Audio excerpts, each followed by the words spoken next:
Fox Sports. We are Baltimore. We are St. Louis.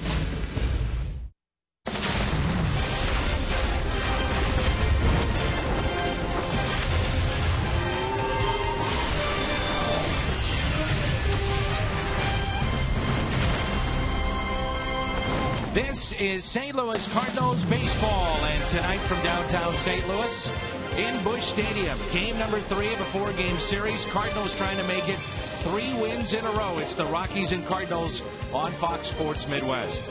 With Jim Hayes and Tim McCarver, I'm Dan McLaughlin. Delighted to have you with us as we get you set. It's Lance Lynn going tonight. He was great on Monday against Cincinnati. 7 innings, 5 hits. He's trying to pick up win number 9 tonight. You really can't look at his record to see the effectiveness of Lance Lynn this year, because you could make a case that with more run support, he would have 12 or 13 wins. I think it's interesting that John Mozeliak went out, shored up the strongest part of the Cardinals. That's the pitching, picking up Jonathan Broxton, Steve Cishek, and with Lance Lynn, but the starters keep rolling along. All right, they have been sensational so far this year. Will it carry over into the month of August? We're about to find out. Matt Carpenter back in that familiar spot of leadoff and producing. What a series he's had already with 3 home runs against the Rockies. Cardinals, Rockies, next on Fox Sports Midwest.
Best record in baseball at 66-37. Others have had to step up, like Steven Piscotty. He'll bat 8th tonight. He's hitting .345. Center fielder Randall Grichuk, 11 home runs. He'll bat 2nd in this lineup this evening. And the newest addition, Brandon Moss. Moss with 15 homers, 50 RBIs this year. Those three in the lineup. We have baseball coming up. The Cards, the Rockies in game number 3.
By Budweiser, make a plan to make it home.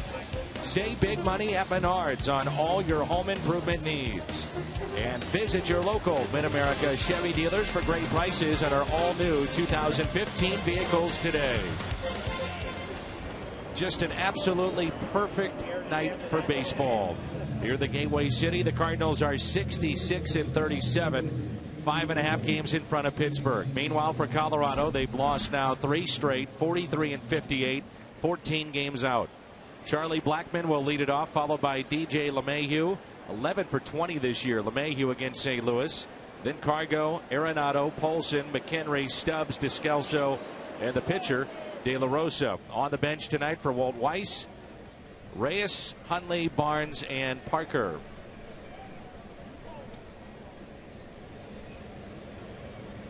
Lance Lynn, 20th start of the year, trying to go to 9-5 this season. First pitch, a strike, and we're underway. One of the more deceptive records in the major leagues. Lance Lynn at home is 5th in earned run average with 1.77 ERA. And since the beginning of 2012, he has won 34 games at home. One shy of Max Scherzer, who leads all of baseball in that department. The best home ERA, Dallas Keuchel, 1.13 of Houston. Scott Kazmir of Houston, then Jacob deGrom, Zach Greinke, and Lance Lynn.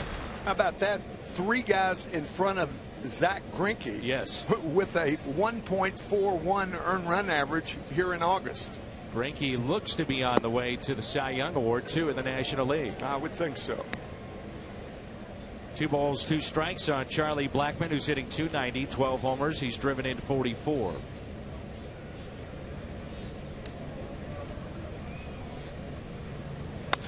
That's driven out to right center. Trouble for Lynn. That ball is gone. It's a home run off the top of the wall. And it looked to be in the seats, but it's not. They're going to say it hit off the top of the wall. And a triple, leadoff triple for Charlie Blackmon.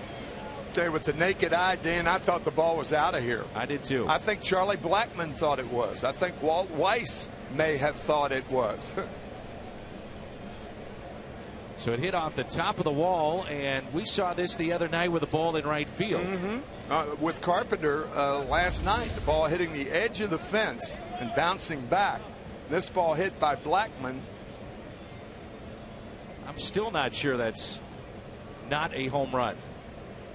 It looked like it hit where the concrete and the green met, and that's why the height of the ball when it went up and Randall Gritchie obviously had no play with a guy who can run like Blackmon. That's why I called it a home run, because of the bounce, the way that it took off the wall. But I thought it hit the concrete. They're going to take a look at it here. I think it did. I think it had to hit the concrete to go that high, because if it hits the padding in front of the concrete, it would have done what Carpenter's ball did last night, kind of coming off a soft cushion. You have to have a degree in upholstery now to call these things. Lance Lynn has allowed only 7 home runs, by the way, in 19 starts coming into play. 7th best rate in the National League. May not be overturned, though, because is it conclusive? This looks like a job where Martha Stewart would be the best analyst. How do you figure that one out? By it not going in the stands, I bet he stays at third base just because it's not conclusive. Yeah.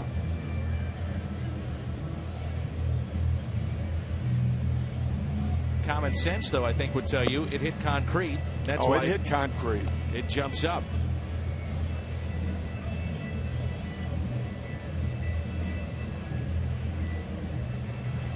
So it is a triple for Charlie Blackmon.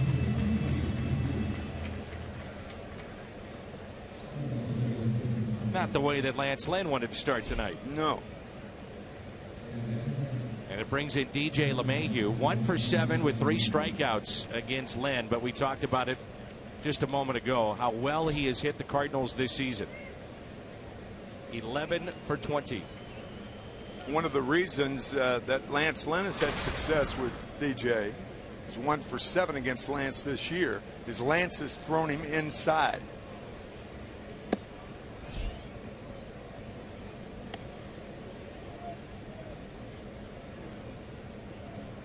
Corners are in for St. Louis. Wong is in a good 5 or 6 steps, as well as Peralta at short.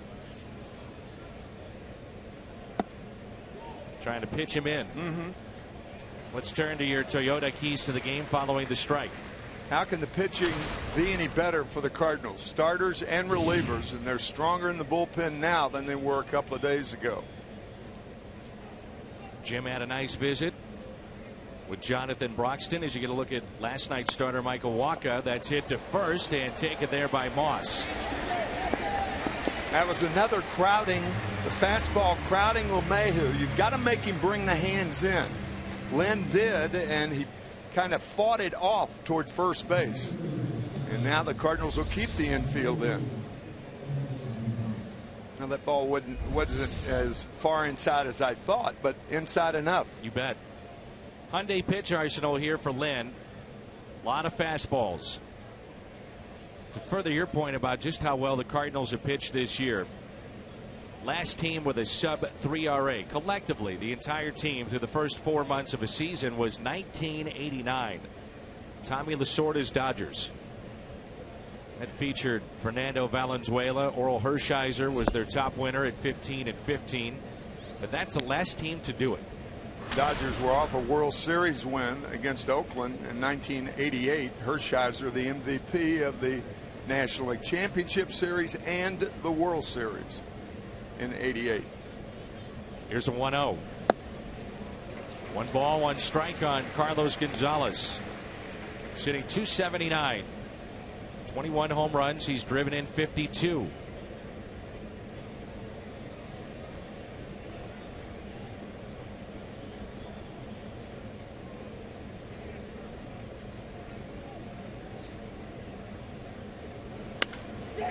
Out to deep right field.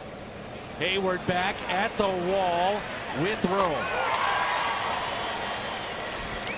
Blackmon tags up. 1-0 Colorado. RBI number 53. Excuse me, Dana. I think Yachty wanted that ball way inside to the point where he had his right hand extended. I've never seen him do that. It was an odd. Look at his right hand. Now the hitter can't see that, and Lynn left it out over the plate, but Yachty clearly wanted that ball inside. Perhaps get a pop-up, broken bat somewhere. Nolan Arenado will be the hitter.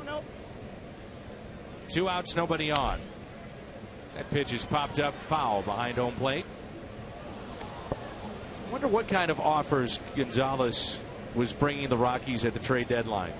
You do wonder that, don't you? Widely entertaining player, talented.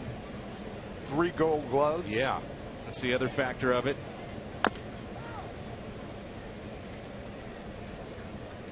Dobbs Tire and Auto Center's St. Louis Cardinals defense. Piscotty, Grichuk, and Hayward in the outfield. Carpenter, Peralta, Wong, and Moss on the infield. Yadier Molina is behind the plate. Molina just reminding Lynn that if you're going to miss out of the strike zone. Don't miss toward the fat part of the plate. Not against this guy. 0-2.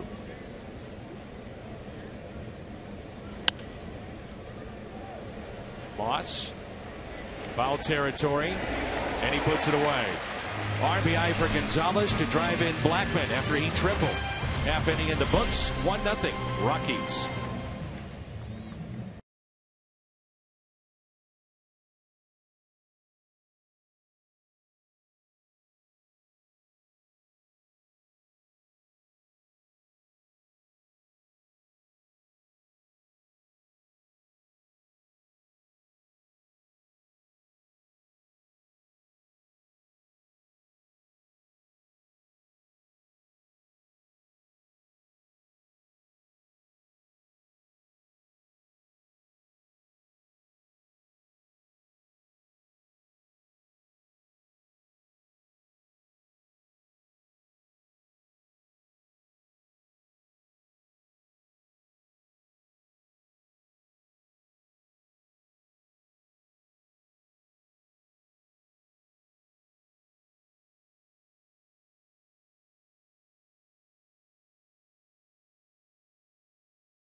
RBIs. Carpenter, Grichuk, Wong in this lineup. Peralta, Hayward, and Molina. Moss, Piscotty, and Lance Lynn. Starting 9 for St. Louis. And they will face a good left-hander in Jorge De La Rosa, who has been sensational. It's so odd to see the numbers that he's put up at Coors Field. He's been with the Rockies since 2008. Sensational at home and not bad on the road. All-time leader in wins and strikeouts for Colorado. I mean, they got 47 and 16 at home. It's unbelievable. Let's go back to that at bat by Carlos Gonzalez. Yadier Molina is setting up inside, and you could see the finger there. And Dan, you had an interesting point. You said that perhaps with Moss being new to the ball club, he's telling Moss that a cutter to Gonzalez is coming. Obviously, Lynn overall didn't get the ball where he was trying to, but that's a very interesting point. How did you see it when you were playing? Well, when I was atrocious at first, no. Ted Sizemore on change-ups and on balls inside, he would, because he was in the middle of the infield, he'd give me a word signal, Timmy, and that was it. And anytime he said that, the ball could be heading to me, the chances were that a left-handed hitter, for instance, would pull the ball. But there's a word sign often given by second baseman to first baseman for just a situation like that. Interesting. That's the game within the game. You know, we always highlight the shortstop and the second baseman, open mouth, closed mouth. Right. In double play situations, if a ball's hit back to the pitcher. Matter of fact, the first opportunity we have, we'll try to get you that. First pitch to Matt Carpenter was a strike. What a series he has had. Hottest hitter right now in this lineup. You gave the numbers at Coors Field. How does a guy do that at Coors Field when no one in the world can? It's just the oddest thing. It really is. Again, 47 and 16 at home. No one can pitch at that ballpark. But he can. There's that movement on the left side by Nolan Arenado, going towards second base as the ball is on its way. You had the name that I couldn't come up with last night. The guy who was behind second base and caused a rule change, causing too much movement behind Ted Williams, and it was Eddie Stanky. It was a great come up with by you. It took us a little bit, though. Yeah, but it didn't take that long. I'd have never gotten it, but that was a good one. Eddie Stanky. Yeah, the brat. Yep. 3-1 the count.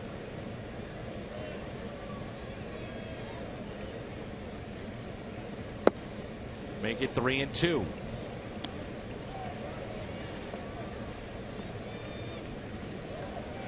I remember when we were first doing games last year, and I talked about how different guys feel comfortable in lineups, and you said, well, players, though, should feel comfortable wherever they're at in the lineup, for the most part. The first 8 in the National League. Right. Yeah.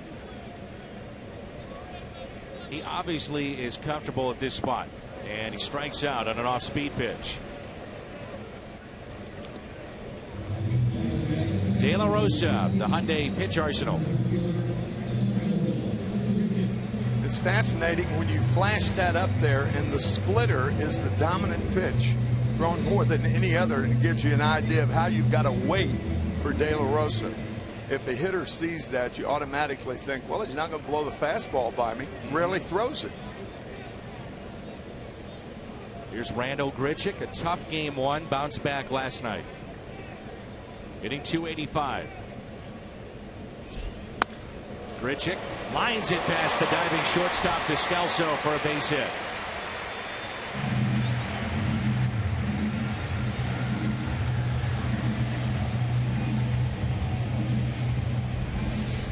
Well, Daniel was like that. Cardinal fans have seen that type of effort from Daniel Descalso for 4 years.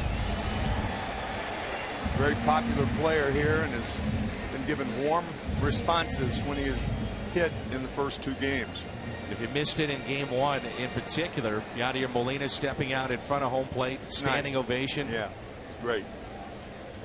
Here's Colton Wong in the 3rd spot, hitting .276, 11 home runs. He's driven in 44.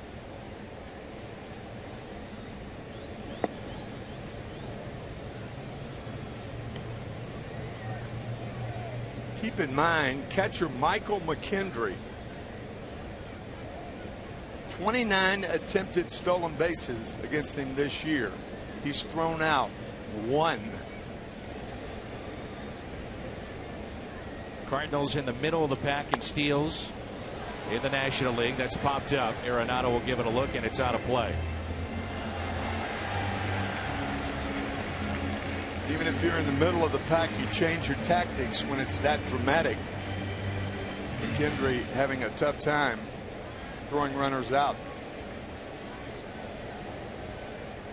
Go for it. Yeah, why not? Of course, Grichuk's been nursing that sore groin, so we'll see. No balls, 2 strikes.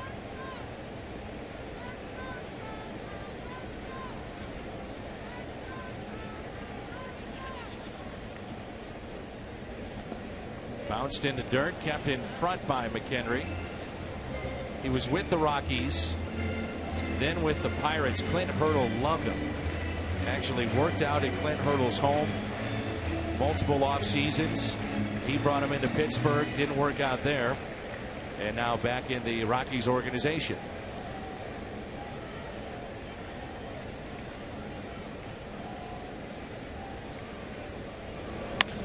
Wong yanks it down the right field line and foul. Pittsburgh at Cincinnati tonight. Garrett Cole 14-4 against Raisel Iglesias. Cardinals beat him this past week. The lefty is 1-3. Chicago at Milwaukee tonight. Kyle Hendricks and Matt Garza. Garza's had a tough year, 5-11. Talked about it last night, how Milwaukee was riding high last year. And Wong lifts a fly ball into left field. Drew Stubbs makes the catch. Things fell apart for Milwaukee late, and they still have not recovered. No. Look at the Rockies defense with Stubbs in left, Blackman in center, Carlos Gonzalez in right. Arenado, Descalso, LeMahieu, and Paulson along the infield, and McHenry is behind the plate. You mentioned the series that they had against the Dodgers. Milwaukee goes in, they sweep them. And Greinke and Kershaw, they beat both of them. And Jonathan Lucroy, yeah. He says, we're going to face them in the playoffs. So we're going to face them in the playoff, and they didn't make it to the playoff. Speaking of Zach Greinke, he had his streak end, scoreless innings consecutive, 45 2/3. Clayton Kershaw, 8 shutout innings today against the Angels. He now has thrown 37 consecutive scoreless innings. Best 1-2 punch in baseball. 0-1 pitch. And the Angels get really bad news for them down the stretch. C.J. Wilson has an elbow impingement that requires surgery, probably done for the year. They don't forget you here, Mr. McCarver. Hi, Dad. Checks in the mail kind of thing. I heard you on Live at Shannon's last night. Good portion of it. That was fun. A lot of fun. A lot of memories for you? Oh, yeah. Going back for some of those teams in the 60s where you have the platform. Can't do it on these broadcasts because the Cardinals are the modern Cardinals are whom we are concerned. But with Mike last night, it was just terrific. I wish he could tell a story, though. That would make it a little bit better. Well, we were less cautious last night, I'll say that. Huh, Mike? Jim Jackson there on the left, engineer and producer. And John Rooney there on the right.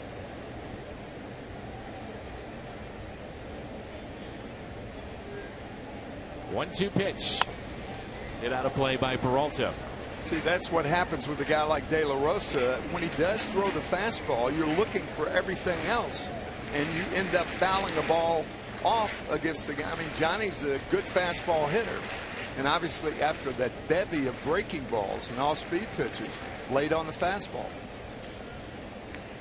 See his numbers against this left-hander in the series. Peralta 4 for 8 with a home run and RBI. Grichuk, the runner at first base, he is running and fouled back.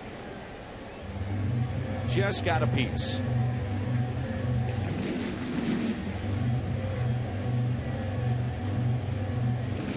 De La Rosa has made 4 starts against the Cardinals, 2-2 his record. And the Cardinals have hit just 191 against him. The one who's had great success, the Cardinals roster, is Matt Holliday, and he's out. Yeah.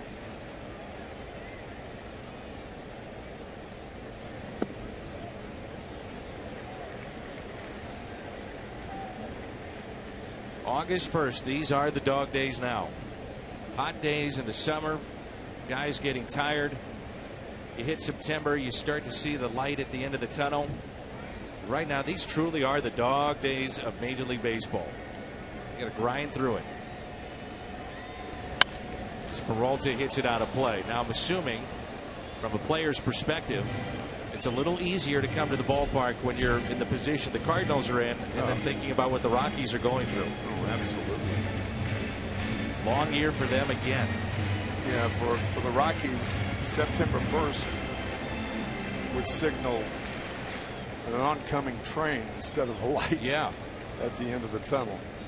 This team was terrible, though, on the road a year ago. Awful. Historically bad. That pitch taken inside. And at one point, they were 6 games above 500 last year on May 20th. Then they had a ton of injuries. They lost 76 of their final 116. They went 5-30 after the All-Star break to start.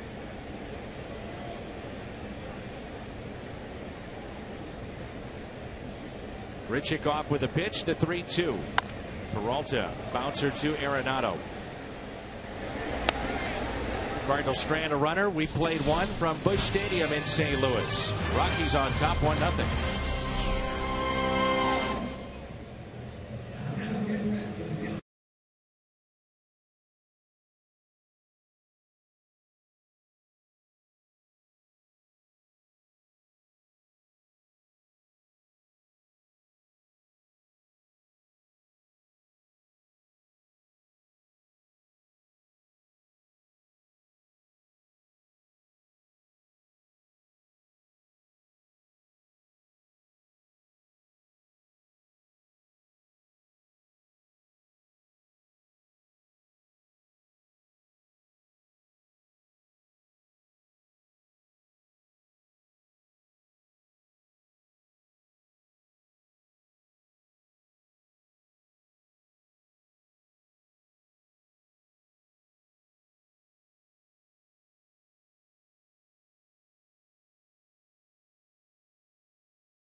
Fallen firefighters stair climb to honor the memory of those that lost their lives on September 11th.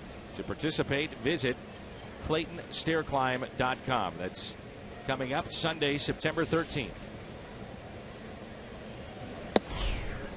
And a strike to Ben Paulson, and we're underway here in the second inning.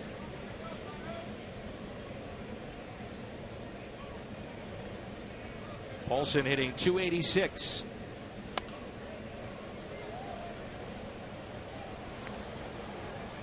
Michael Wacha, the winner last night. He turned 24 back on July 1st. He's the first Cardinal under the age of 25 to end July with at least a dozen wins and fewer than 5 losses since 1941. Walker Cooper? Who was the pitcher? Ernie White. Ernie White. Sorry. But that's pretty good company. Well, I'll say. He was better last night, too, than we'd seen in the previous 3 starts. No question.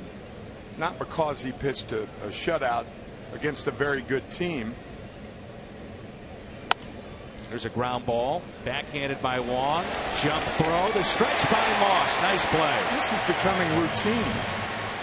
Since that day in Washington, we talked about it, playing the Nationals.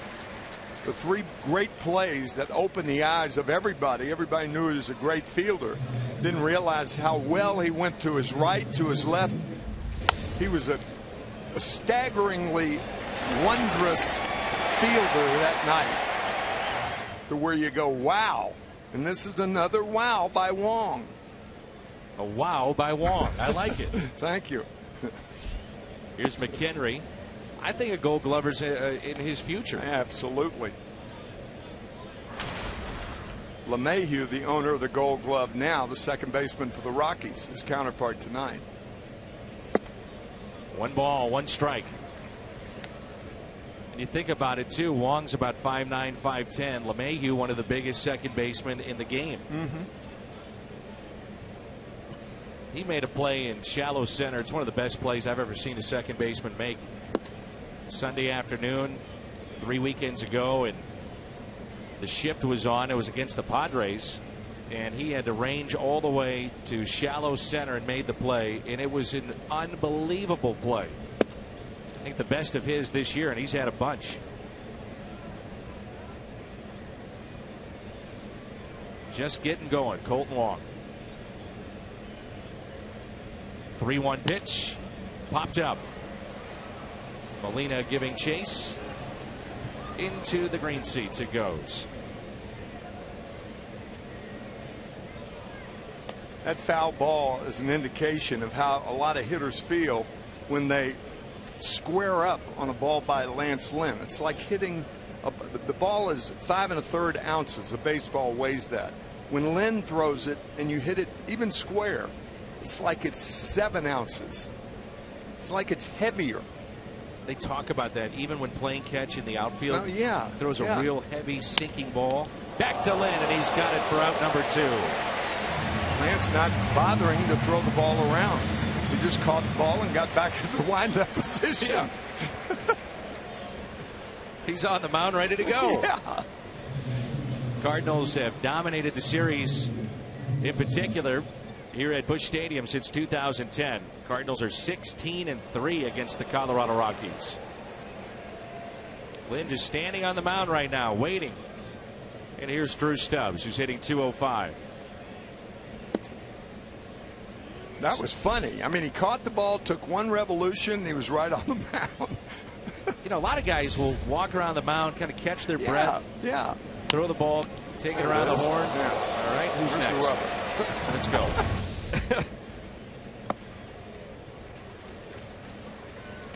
Drew Stubbs, a former collegiate star at the University of Texas. He played for legendary coach Augie Garrido. He's an outstanding player in college. You saw him in Cincinnati, and then he came over to Colorado. And primarily he's been used off the bench for Walt Weiss. And the 1-2.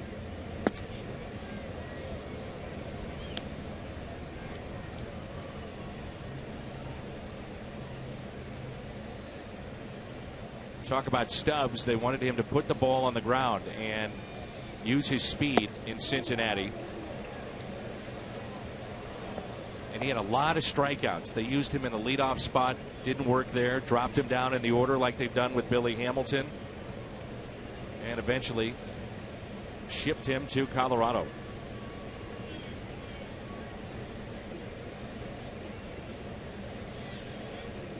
The 3-2 by Lynn. First strikeout for Lance Lynn tonight. 1-2-3 inning.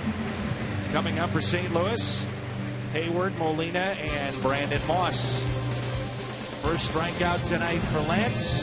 He's hoping for many more. 1-0 midway through 2.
Broxton now wearing Cardinal red. With more on that, let's check in with Jim Hayes. And what a treat for Jonathan Broxton today, his first day with the Cardinals, and he gets to be part of photo day. The players love that, and Broxton loves the trade that brought him from Milwaukee to St. Louis. He told me on the pregame show he's never been to a World Series, and this is his best shot at getting a championship ring.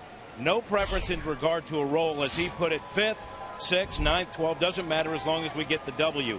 Now, he really struggled in Milwaukee this year, but was much better over his last 12 appearances. 2.53 ERA in that stretch, holding opponents to a 216 batting average. Dan, he says the key to his late improvement, going after hitters early and getting ahead in the count. For whatever reason, Dan, he says he wasn't doing that early. Some power arms, Tim, in that Cardinal bullpen. There are 4 now that have had at some point in their career 30 saves in a season. Broxton did that back in 2009. Yeah, Broxton with 118 saves in his career. 2-1 on Jason Hayward. Cishek has done that. Rosenthal. Jonathan Broxton now.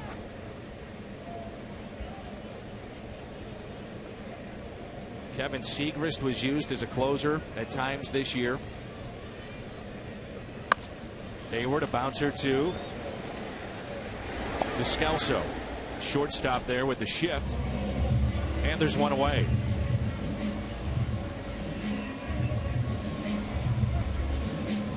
I'll tell you what's disconcerting to hitters is that hesitation of De La Rosa. That if he did it once, it would be fine, but it's like a staggered hesitation. He does it like a time and a half with the right leg. It's a hold and then a slight hold and then the delivery. It's usually when a pitcher lifts that leg up, you could see it's like a double clutch. The leg comes up and then the leg comes up a little higher. But what hitters do, they make their move when he makes his move. It's very disconcerting to any hitter. Here's an 0-1 pitch to Yadier Molina. And then you couple that with the fact that, as you mentioned, he's throwing so many off-speed pitches. You know, the deception is there. You can understand why he's had success. Yeah, he uses his fastball like most pitchers use their breaking ball. Numbers bear that out. 1 ball, 1 strike, 1 out, nobody on. Yanni hitting .287, a couple of home runs, and he's driven in 38.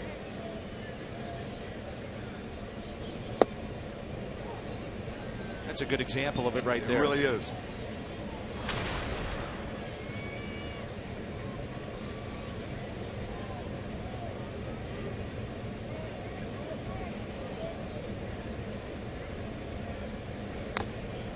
I don't know if you knew this, but Molina just passed you. Oh, I did know that. Innings caught all time. As a matter of fact, I heard you about a week ago or so. It's a lot of wear and tear on your bodies. Yes, it is. Almost as tough as working with you up here. What do you thought mean? I'd throw that in there. That's just the mental grind that you're going through. Well, that's for getting on me about dancing last night. That's what did in your body, not me. Tim Boogie McCarver. You're telling me make a simple comment that I can boogie, and you come down on me like I just said something a lot more serious. Well, I like the fact that people around town were asking you about dancing. Everywhere I went, all the Cardinal fans were talking about. Oh boy, a lot of fun. Damn. That dancing gig you were talking about last night. It's funny, you and I were talking about how you prepare for an interview. Lou Brock comes in, he's an all-century performer. Right. You know, you think you're going to talk about stolen bases, 64, 67, 68, what it means to be a Cardinal, his bobblehead, his golf tournament. First thing out of his mouth, you know, McCarver really upset me because they said he could dance. He can't dance. Yachty with a base hit. I thought, Well, we just got to go in the direction that Lou wants it to go. That's what we did. That's exactly right. Good play by Gonzalez. He went a long way. He was shading Molina toward the line, but still went a long way. That ball ended up down close to the corner.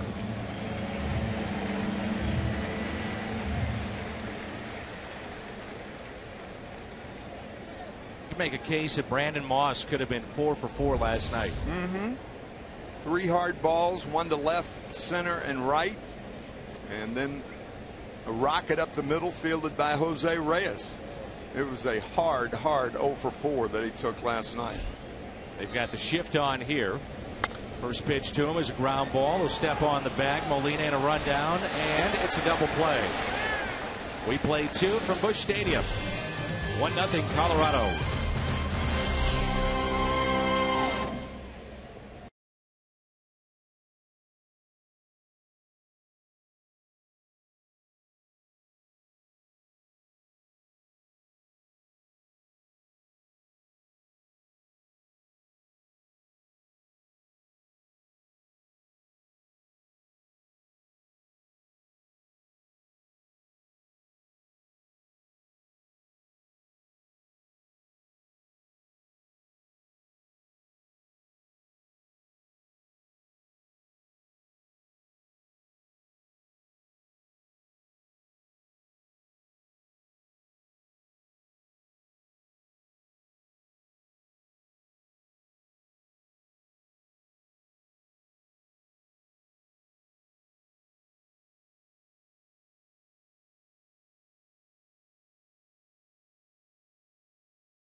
Live baseball, in-game highlights, live look-ins, replay reviews, radio broadcasts, StatCast, and more.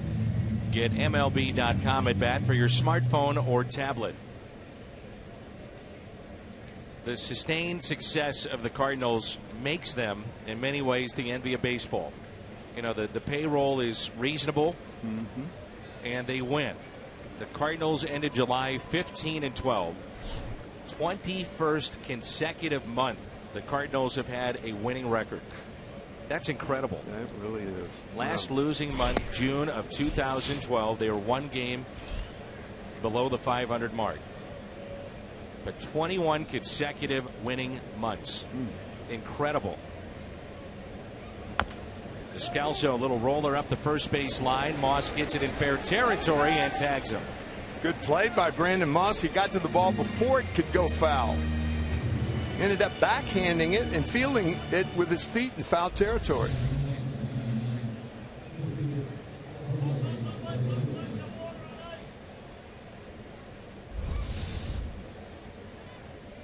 Jorge De La Rosa hitting .065.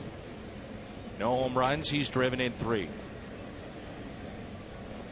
I mean, there's so many things that can go wrong in the game of baseball. Injuries are a part of it, obviously, and the Cardinals deal with that and still find ways to win. Trades that don't work out. Players you think that may pan out in the minor leagues you bring up, they don't do anything. 21 consecutive months. You diagram it in spring training, and obviously, if you're a baseball fan, you realize that things aren't exactly what that diagram is when you leave spring training. So many changes, so many moves, up and down from the minors. The trade deadline, July 31st.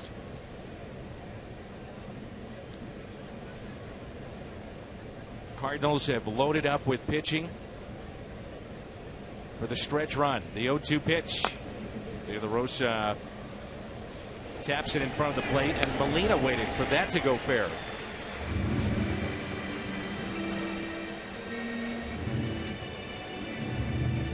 This is Tim's favorite promo. Prairie Farms brings you a sweet season of winning contest. You take a photo at the new Lulu the Cow display at any Ice Cream Sundays event, or while visiting Busch Stadium to win Cardinals tickets or a party suite. I just think that's a very cute term, Lulu the Cow. Speaking of ice cream, see, that Doesn't kid's need smart. a spoon. You know, he went with the cone, but realized that could be a mess. So you get the cup. Now, move it over. But we're missing the spoon.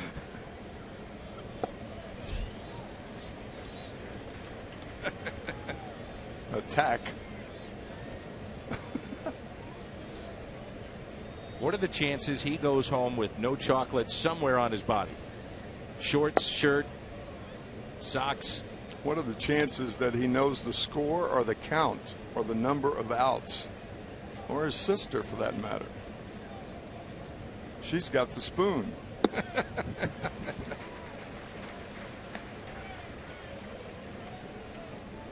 1-2 the count on Charlie Blackmon. Yeah, he's mad because she has the spoon. Right there, he was yelling at mom and dad. She's got the spoon and the Build-A-Bear. 1-2 pitch down the right field line, and that's a base hit. Hayward made sure it didn't go off the sidewall, and Blackmon has a triple and a double. He's His a good first player. two plate appearances. Yes, he is really a well-respected player. Entered the game batting .290. He tripled and scored the only run of the game, and now he's doubled down the right field line. And thinking about third base, he has 27 stolen bases on the year. This guy's a good player. He had 28 last year, most by a Rockies rookie since Willie Tavares had 68 in 2008. He's an interesting story, too. He was drafted 3 different times and twice as a pitcher.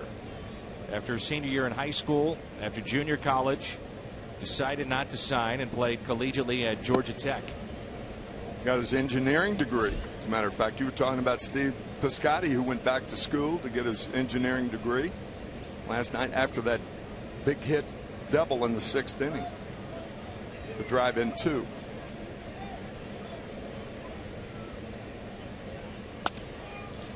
Into shallow right, Hayward diving for it and takes a hit and run away from the Rockies. Robs DJ LeMahieu. Nice play from the Gold Glover, Jason Hayward. So many of LeMahieu's hits were to right field at Rockies Coors Field. Good play by Hayward, very alert, and he should have been.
Armstrong fan and you just might see yourself in an upcoming broadcast, it's brought to you by T-Mobile.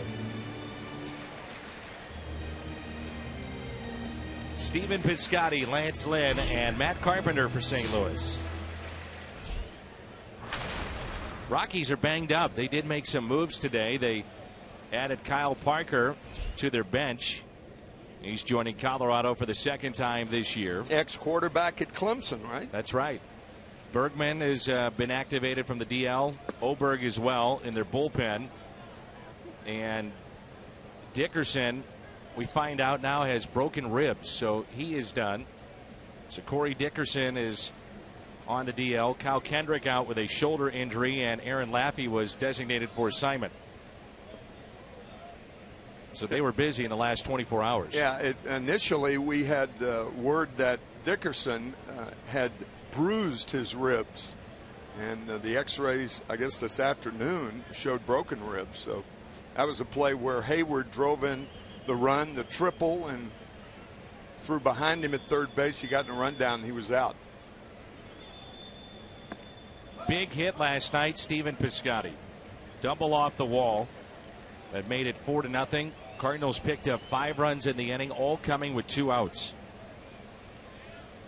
Broke the game wide open.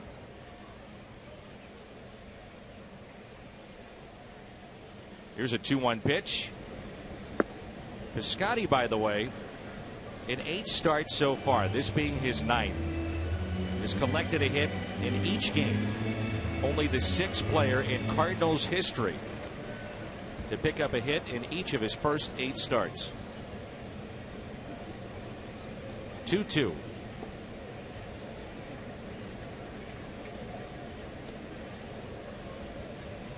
We've seen Steven in left, right, first base. Have to be very, very patient right here. De La Rosa, master at getting you to swing at balls just out of the strike zone. 3-2 pitch. Piscotty grounds it left side, taken by Arenado with time, shows off the arm. Arenado, 2-time Gold Glover.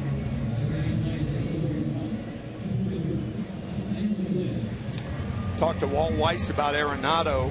First time I'd seen Walt on this trip, and had a chance to talk for about 15-20 minutes about Arenado alone. He said Nolan Arenado has heavy feet, but somehow when he crosses the line, there's a transformation that his feet are lighter.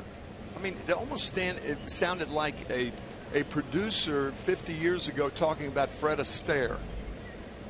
You know, what was the scouting report on Fred Astaire? He had no talent. He's a pretty good actor, and he can't dance. Arenado's play, and again, I know we've talked about it a lot, but his play, if you missed it on Friday night, is one of the best plays you'll ever see from a third baseman on a ball that was popped up by Moss and caught down the left field line on the track, the warning track on the side there down the left field line near the stands. It was an unbelievable play. Yeah. Had to catch it over his head, not over his shoulder, and there's a big difference. 2 strikes on Lance Lynn. But I found that fascinating that Walt would say that about it, that he's really heavy-footed. He's not a fast runner, but his first and second steps are so quick that they almost denote him as a fast runner, but he's not. The 0-2.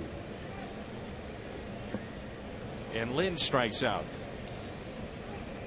Tim, there's even hesitation with the umpire in watching him get in position with De La Rosa. You're right. You're right. That little double clutch, if you will, is yeah, one way I to mean, put it. umpires work the rhythms and cadences. We talked about Michael Wacha last night. You could almost tell in the early innings he was going to have a good game. He might have lost, but it would have been 1-0, 2-1. But with De La Rosa, he's not only tough to hit, but he's tough to umpire home balls and strikes. You think it's coming. Then there's the pickup a little bit higher, maybe 2 or 3 inches of the right leg, and then he delivers.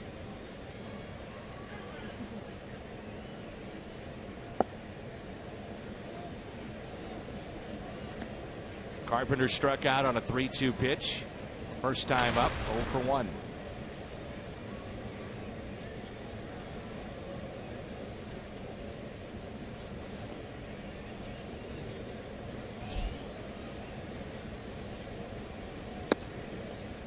2 balls, no strikes.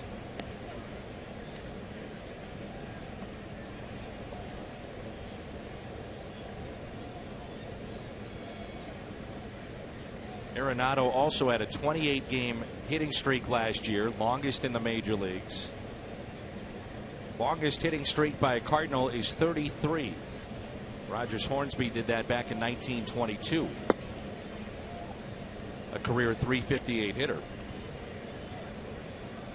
It's third all time, I believe, right? It was Ty Cobb. Second all time? Second. What about Joe Jackson? He's behind them, I believe. We'll look it up, though. We'll get Danny on it. I think it was Ty Cobb, Joe Jackson, and then Rogers. 2-1 pitch. 2-2. Now you've got me wondering. It was the hardest he's thrown a ball tonight. 90 miles an hour. Joe Jackson's bat, I think, went for $1 million about 8 years ago, right? And Roots. They had both of those at an auction in New York.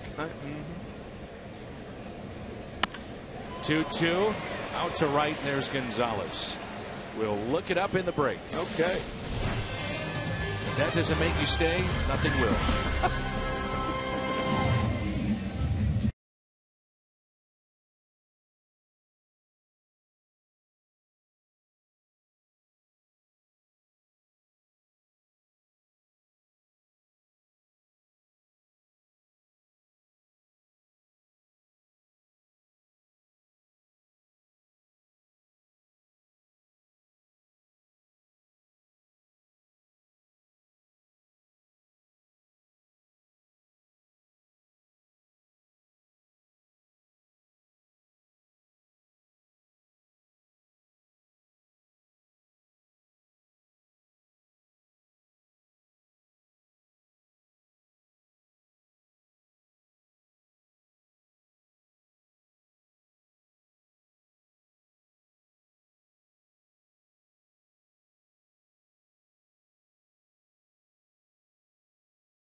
Arenado and Wong at this ballpark this year.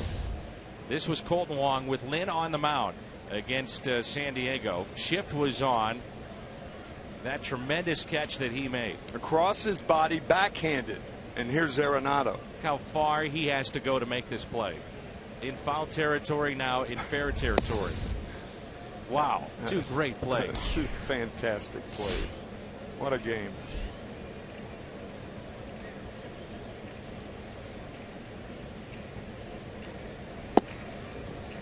First changeup of the night by Lynn.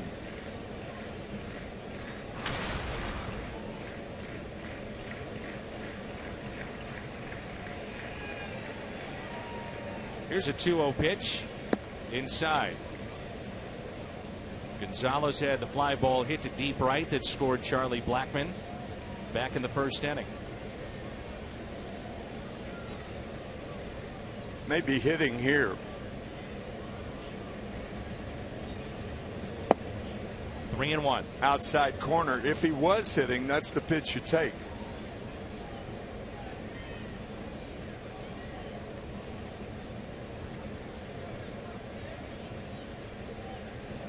You have some info in your hands? Yes. You were right. Ty Cobb, 367. highest average all time. Rogers Hornsby, my partner was right, 358. Joe Jackson, 356. And then Dan Brothers, I beg your pardon, 349, tied with Lefty O'Doul. I didn't realize that. 349. Lefty O'Doul after his playing days were over, he not only was a hitting instructor for the Giants, but he opened a bar in San Francisco across from the St. Francis Hotel. I've been by it many times. We used to stay at the St. Francis, and I love that place. I do too.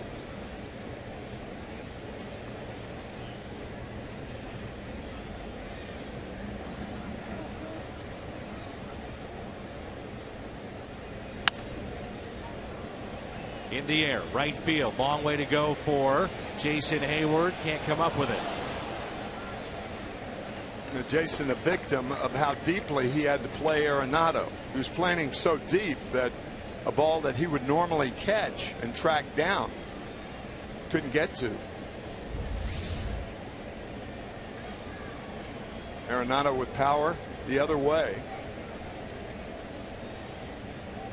Would it surprise you that Arenado was the first rookie third baseman in National League history to win the Gold Glove?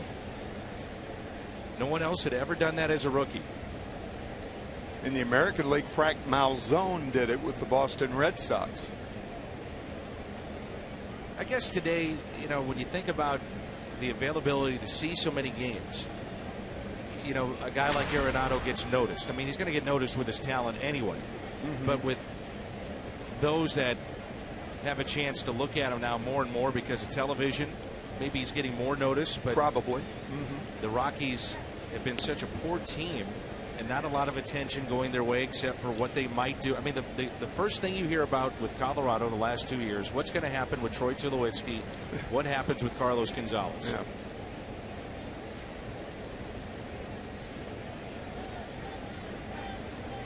Why, if Arenado played in New York City, they'd have him in Cooperstown already. Yeah, at least 1 foot there. Yeah.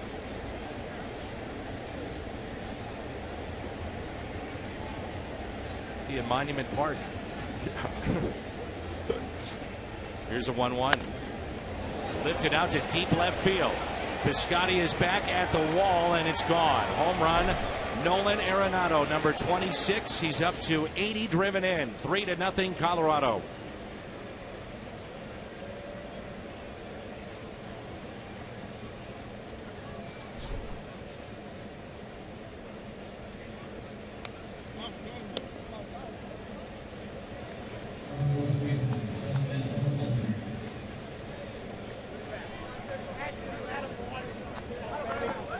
That ball up to Arenado, a real mistake right here. Not all home runs are mistakes now. Don't get me wrong. Major league hitters can hit the good pitches out also.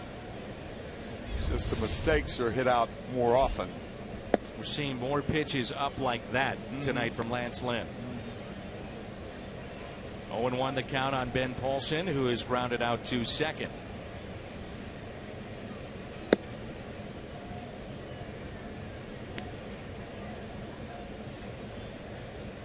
Now 16 road home runs for Nolan Arenado. That's most in the National League. And I think you bring that up, especially with the Rockies and the big splits. It would be much more meaningful with the Rockies than any other team in the game. 2-2.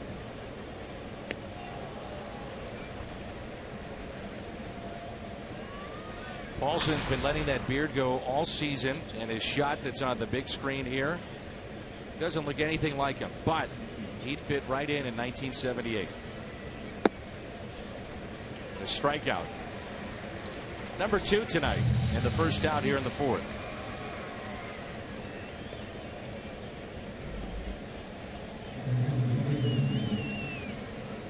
Michael McHenry lined out back to Lynn, his first time up.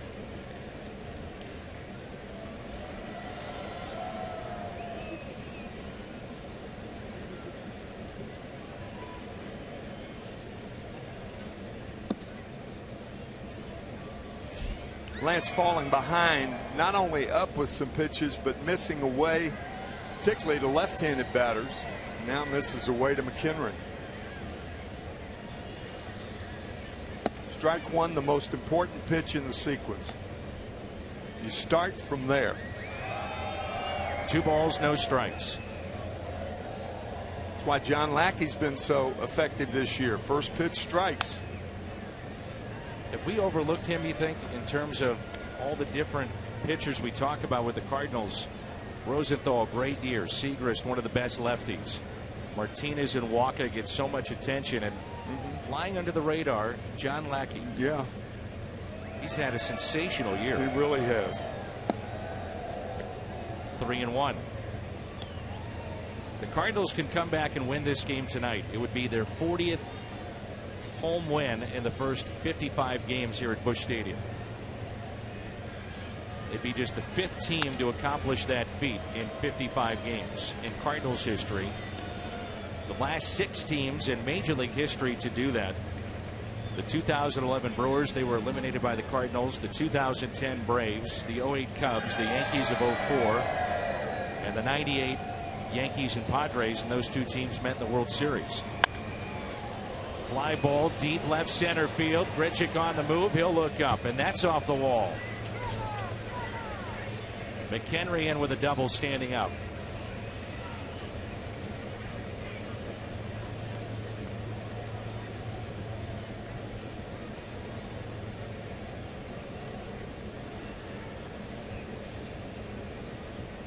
It's important to remember also that this inning started off with a walk to Gonzalez.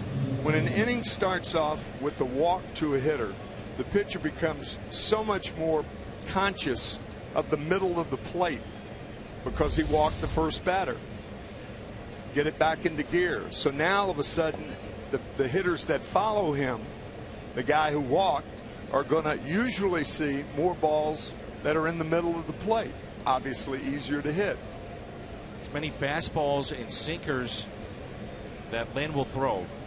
Normally, not all the time, he's down in the zone, and we've seen when he's been up tonight, he's gotten hammered. Blackman twice, a double and a triple. Ball to Arenado was up, and the ball to McHenry was up. And even the ball to Cargo that he hit to the wall almost out of here, that ball was up. Anthony Rizzo has hit his 4th home run in 4 days, 20th of the year for the Cubs. 3-run shot, 3-0 Chicago against Matt Garza and the Brewers. And he falls behind Stubbs, to further your point. You might say, well, the Cubs are 10.5 back. That's too much to make up in just 2 months. In 1964, the Cardinals were 11.5 back on August 23rd. Won the pennant on the last day of the season. Great Philadelphia collapse. Yep. Gene Mott, of 162 game season, said we were the best team in baseball for 150 games.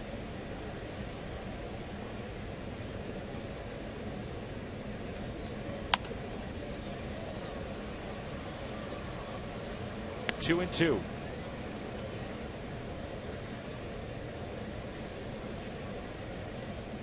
The Cubs are 1 game back in the wild card at the start of play tonight. If it ended today, Pittsburgh and San Francisco would have the play-in game just like a year ago.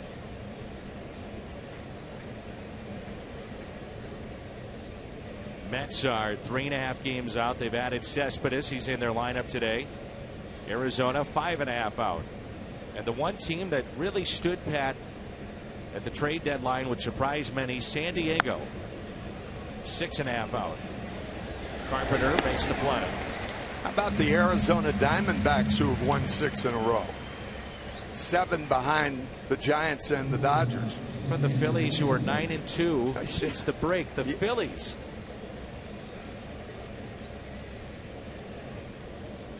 Here's Descalso.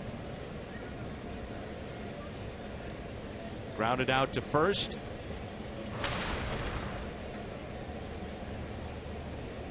Carpenter is standing on the bag, so they're going to pitch around Descalso and get to De La Rosa.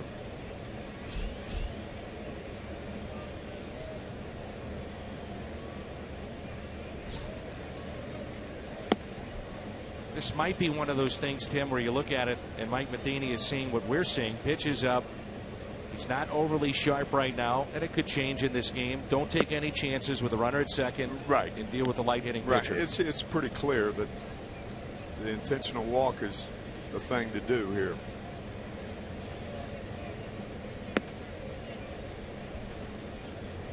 So this will be the second walk in the game and in the inning. It's Already very at hard. 71 pitches. Excuse me, Dan. It's very hard to hit 8th in the National League for that reason. A lot of times you just don't know whether a team's pitching around you. Of course, if they walk you, that's an easy thing. A lot of times they'll toy with you and try to make you swing at balls. You got to be very patient to be an 8th hitter in the National League. So 2 outs, 2 on. Here's De La Rosa. Tapped one in front of the plate first time up. Base hit out to left. Hold the runner at third. And the bases will be loaded for Charlie Blackmon. De La Rosa came in hitting .065. 2 hits in 32 tries.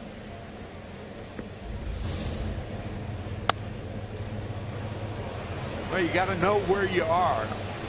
McKendry, no chance to score on that ball because Piscotty's playing so shallow. Now Derek Lilliquist wants to talk it over. One pitch with 2 outs, you get out of the inning and you're down by 3.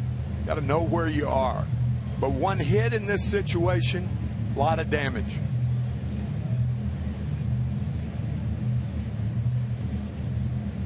Inning started with a walk to Gonzalez, then the 2-run homer by Arenado. He struck out Polson. McHenry hit one off the wall in left center. Stubbs grounded out to third. Descalso the intentional walk to get to the pitcher, De La Rosa. And he picks up a base hit to left. So bases loaded. And Blackmon hitting .111 with the bases loaded in his career. Hit one to the top of the wall to start the night, which was reviewed to make sure it was a triple and not a home run. And then he doubled down the right field line. Huge point in this game right here. First pitch is a strike.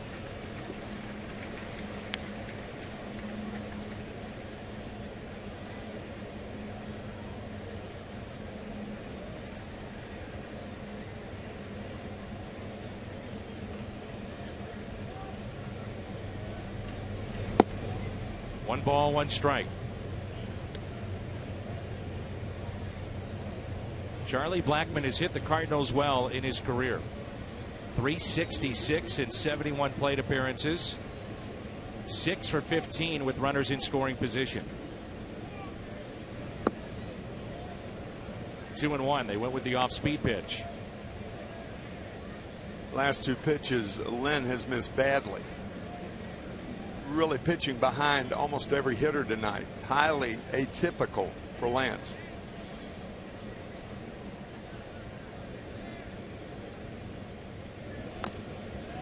What's interesting too, Tim, is that he had 7 innings, 5 hits in his previous start against Cincinnati. After the game, he said, my fastball command was as bad as it has been all year. I was able to get away with it, and tonight he's not.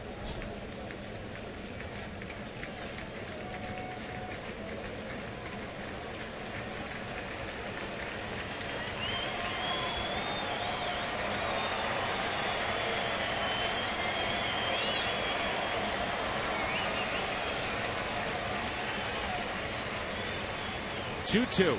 Got him. Big pitch.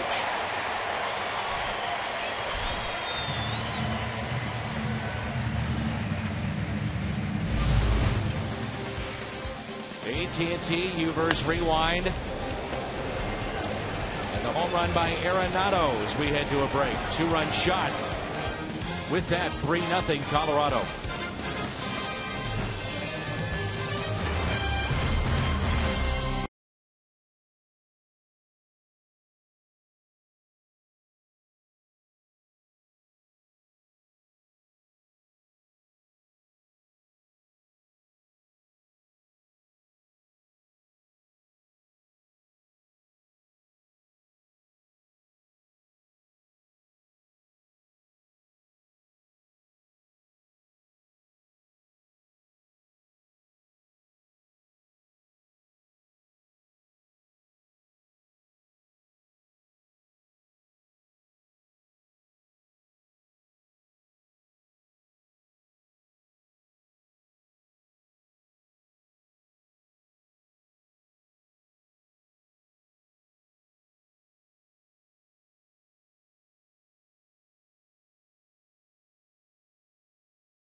Colorado with a 2-run homer. Cardinals pitching getting healthier by the day. With more on that, let's check in with Jim Hayes. Yeah, a little bump in the road for Jordan Walden, Dan. He threw another inning for Memphis last night, part of his rehab, but he admits he isn't quite as close to coming back to the Cardinals as he had hoped for. He says his shoulder feels fine after throwing last night. He's still not at the point where he's ready to work back-to-back games. Walden says it's a matter of strengthening that shoulder. He says it's just not there yet. John Mozeliak says they were considering either continuing having Jordan throw with Memphis or move him to Jupiter so he can work at the team's spring training complex. Dan, no decision on that at this point. Not the news that you want to hear. No. Randall Grichuk, Colton Wong, and Johnny Peralta for St. Louis. Shift on for Grichuk, who singled to left, beat the shift. His first time up. Cincinnati with a 2-1 lead. That's in the top of 5 over Pittsburgh. Just saw that, and that's Garrett Cole, their ace. Yeah. We mentioned that the Cubs lead 3-0 thanks to an Anthony Rizzo home run.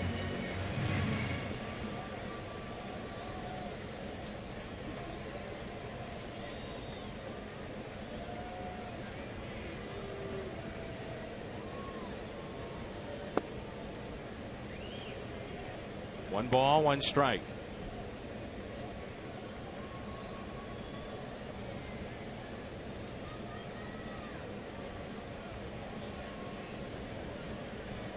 De La Rosa has struck out 2 and allowed just 2 base hits, no runs, no walks tonight. It's sharply to short. There's Descalso. We take a look at our BJC Healthcare difference maker. Cardinals this time last year.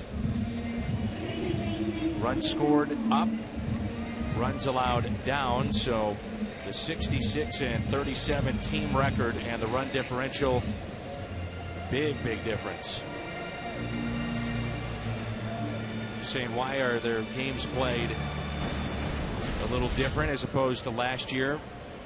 The Cardinals actually will finish up, Major League Baseball will, in October, regular season play.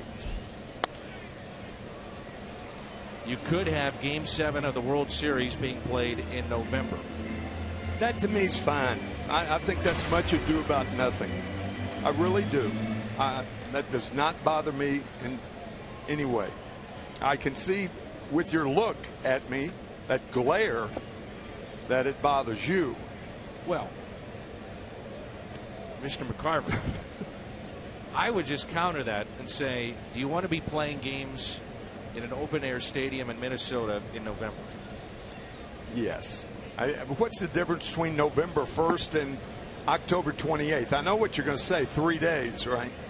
37 degrees. I actually looked it up. It's 37 degrees. You don't want a 37-degree difference? Who's going to say? Who all of a sudden has said Minnesota's got a lock on being in the World Series? I didn't say that. I just asked the question. Implied that. Well, I did imply it. Take the headset off, and I'll talk to you in the 5th. You were trying to. Too cold. Well, you remember the first Mr. November, Derek Jeter. Oh, yeah. In 2001, because of the horrible happening around 9/11, the World Series was moved back by about 8 days, 9 days. And baseball for the first time was played in November. And a ground ball that's hit to second, DJ LeMahieu. You know, I had the I guess it was an honor, but it was more than anything else, it was so interesting to play with Pete Rose. I had an opportunity to do that with the Phillies in 1979. And with a guy like De La Rosa pitching, he would come back. He couldn't hit left-handers who threw nothing, who threw 80, 82 miles an hour. And it frustrated him to no end. And he would scream from the dugout, if you were right-handed, they never would have signed you. Randy Jones won the Cy Young Award in 1976. And Pete Rose couldn't hit Randy Jones with a boat paddle. I mean, he'd hit it off the end of the bat, be jammed, hit it with the knob, hit it every place but where he's supposed to. red-faced. It was hilarious, really. Tell me about the preparation of Pete Rose. What was it like? We talk about guys now. What was it like back then? I've never seen anybody prepare for a baseball game and prepare after a game, taking alcohol to his bats and rubbing where the ball was hit. If, for instance, he wasn't squaring up on a ball, he was hitting down toward the trademark, he'd memorize it, take alcohol, and erase it. Wow. He wanted no memory whatsoever of hitting a ball near the trademark the next night. That's amazing. It is, wow. Never seen anybody quite like Pete in many ways, but especially when facing left-handed pitchers. I mean, it was funny.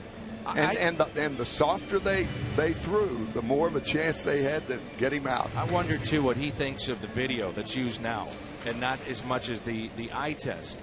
To my knowledge, Pete never looked at a video of any kind. Right. Didn't exist as far as he was concerned, and if he did, he wouldn't have looked at it. 2-2.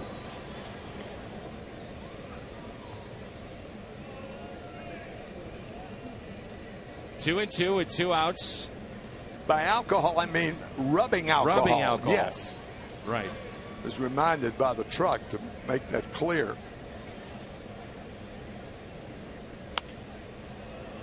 Tom Mee, our esteemed award-winning director, mentioned at times he'll use alcohol to forget things too.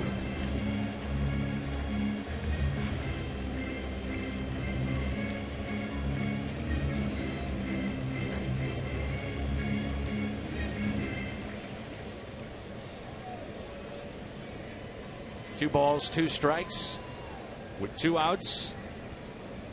Nobody on. The next pitch to Peralta. Got a fastball, and that one at 90. And again, fouling it off to the right. Fouling it off to the right. He did his first time up. Grounded to third his first time up, topping a ball down the third baseline. And 2 foul balls the other way on 89-mile-an-hour fastballs. There's a Pete Rose bobblehead coming up at Cincinnati. Oh, is that right? First time they've, let him back in that kind of respect. I didn't know that. Inside, 3-2. Screaming at Randy Jones. If you were right-handed, they'd have never signed you. He's getting you out in the big leagues. He's doing something right. He won 21, I believe, that year.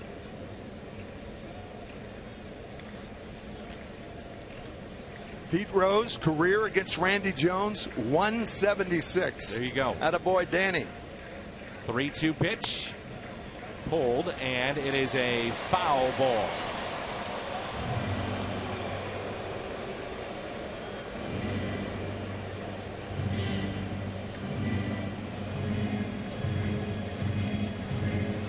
Yeah, that was close. Remember, it's not where it lands on the other side. It's where it goes over the bag.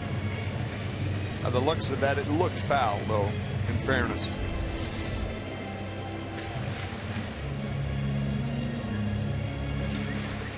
And Hickok's our third base umpire.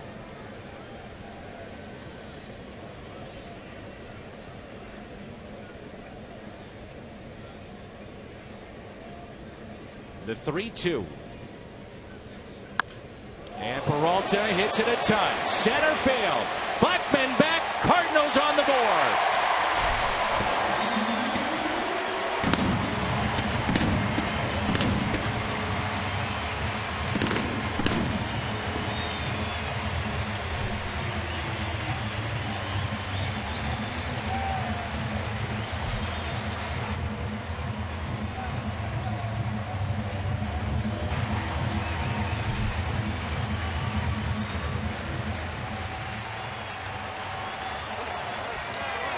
See Johnny Peralta shaking his head, saying, I finally got the timing right on one. He'd been fouling the fastball back the other day, the foul ball, or the other way, the foul ball down the third baseline, change up, and he drills this one over the 400-foot sign to put the Cardinals on the board. 10 pitch at bat for Johnny Peralta. Now Jason Hayward.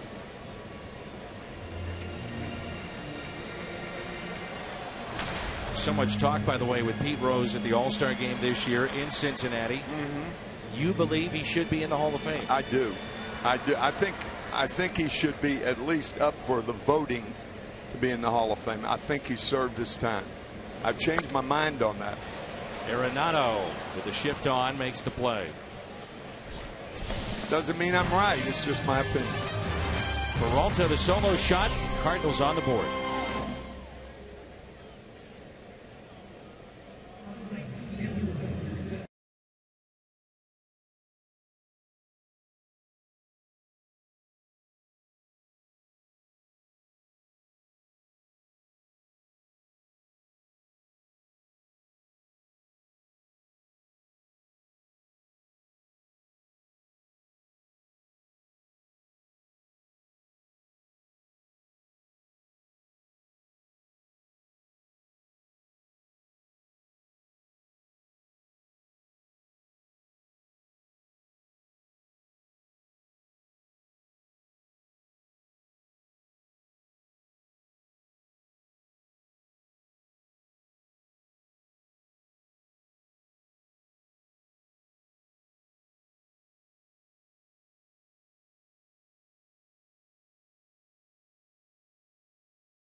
Five.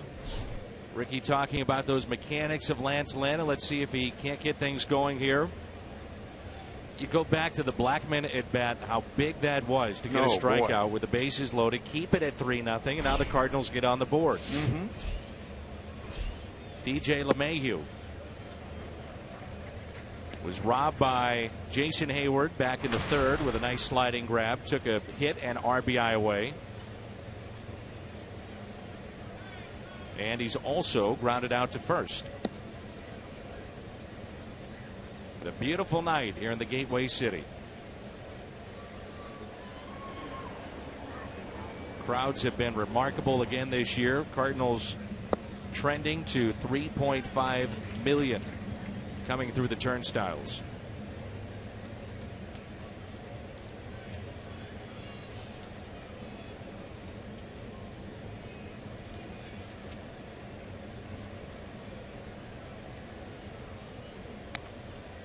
LeMahieu had 267 last year. This year he's at 325.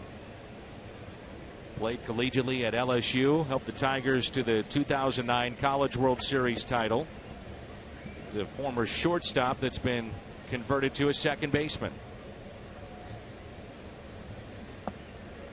Rockies picked him up from Chicago. Dan, down in Baton Rouge, LeMahieu is like Smith anywhere else. Right. Down in Cajun country. What a program they have too, LSU. Oh boy, I'll say. 2-2. Got him. Strikeout number 4. Again inside. Cardinals fans, did you know the StubHub app is personalized just for you? Now with the StubHub app, you can select your favorite teams and artists and discover new ones too. Start a StubHub app and let the fun find you. StubHub, the official fan-to-fan ticket marketplace of the Cardinals.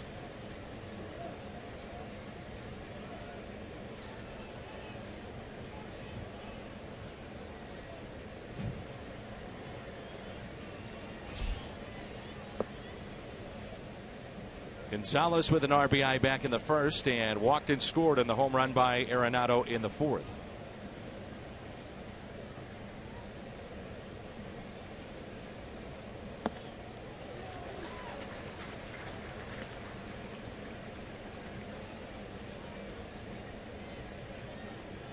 I wonder if some teams stayed away from Carlos Gonzalez because of his injury history. Knee and finger issues at the end of last year. Only played in a career low 70 games, just 15 in the second half, and he's been really streaky in the first half, and now one of the hottest hitters here in the second half.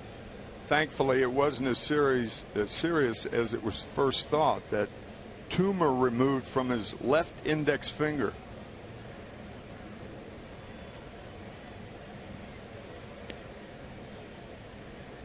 It's from Venezuela. His father used to take him to the Winter League games.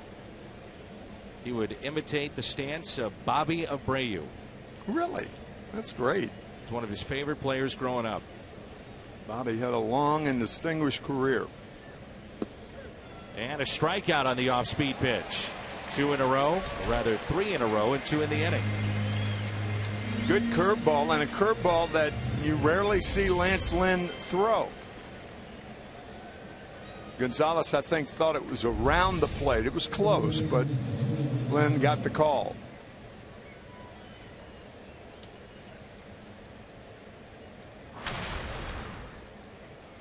Many of the Rockies were unhappy at how the deal went down with Troy Tulowitzki, how he was informed or lack thereof. And one of the players very vocal about that was Arenado. Now a leader, and we've talked about him being the face of the franchise. Right. Does he go down the path of Tulowitzki and some of the others that have been there? What happened to Tulo could happen to him, or Carlos Gonzalez, or anybody. LeMahieu.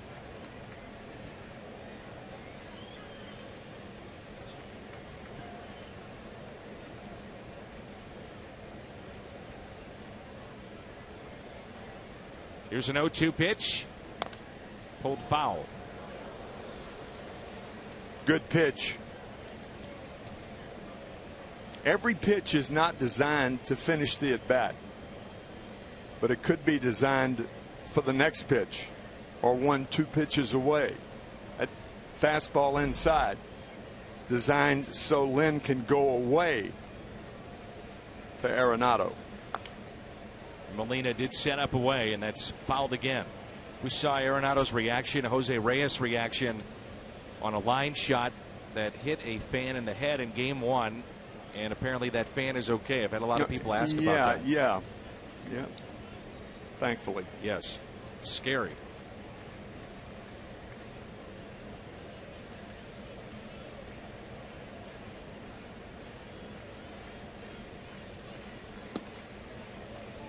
One ball, 2 strikes.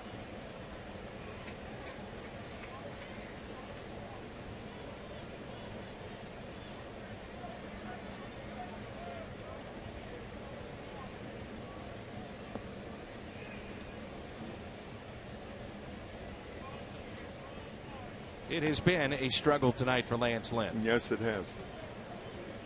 He is due up fourth for the Cardinals, looking ahead to the bottom of 5. Not necessarily with the stuff, but staying ahead's been the big problem. 2-2. Arenado pops it up. Foul territory. Moss coming on, but Molina wants it. Yadi's got it. 2 strikeouts and a pop out. We're midway through 5 here at Busch Stadium. Rockies on top. It's 3-1.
Red Shandings, 25,000 fans, 16 and older, receive a one-of-a-kind Red Shandings to Hall of Fame Red Jacket statue, courtesy of AAA Insurance.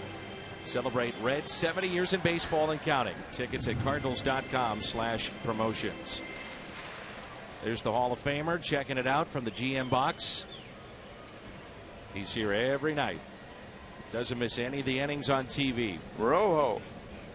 Down in spring training. Dressing out occasionally. The heat is a little tough. And even for the players of today, they don't even dress out early for BP. Manager of the Cardinals from 1965 to 1976. What was it like playing for him? Oh, he was just wonderful. If you couldn't play for Red, you couldn't play for anybody. I think we talked about it at the cancer dinner last January. Yeah.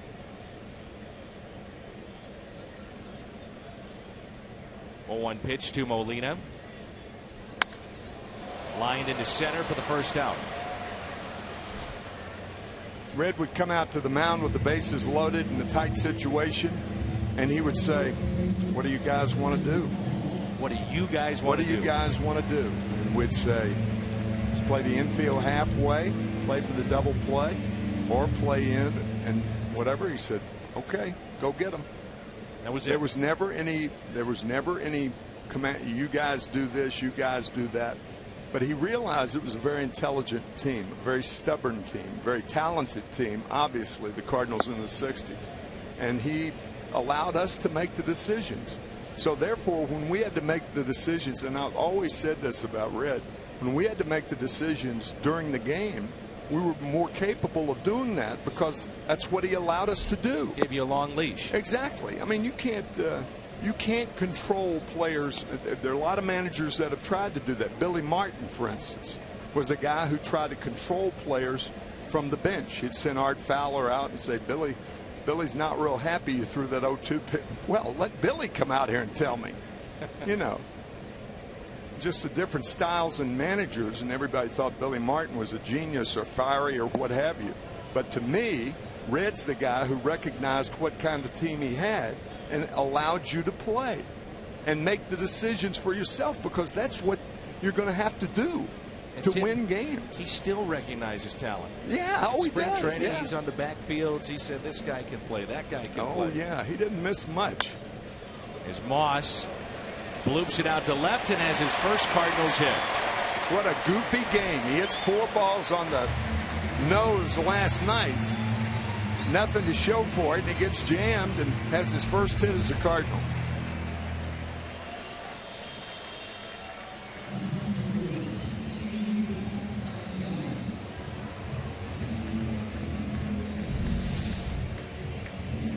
And if not for sickness, Red Shandings would have been in the Hall of Fame way before 1989. That's exactly right. Still put up great numbers. I've told you that story. Howard Paulette, the pitching coach in the early 60s, I said, what is it about Red? What made him such a good player? He said, never missed the fastball. Always ready for the fastball. It's great. Even now, always smiling. He's happy. Signs autographs for so many of the kids, usually behind home plate before the game. Just such a pleasure to be around. Yes. 0-1 pitch inside to Piscotty. 1 ball, 1 strike. Steven grounded out to third, first time up.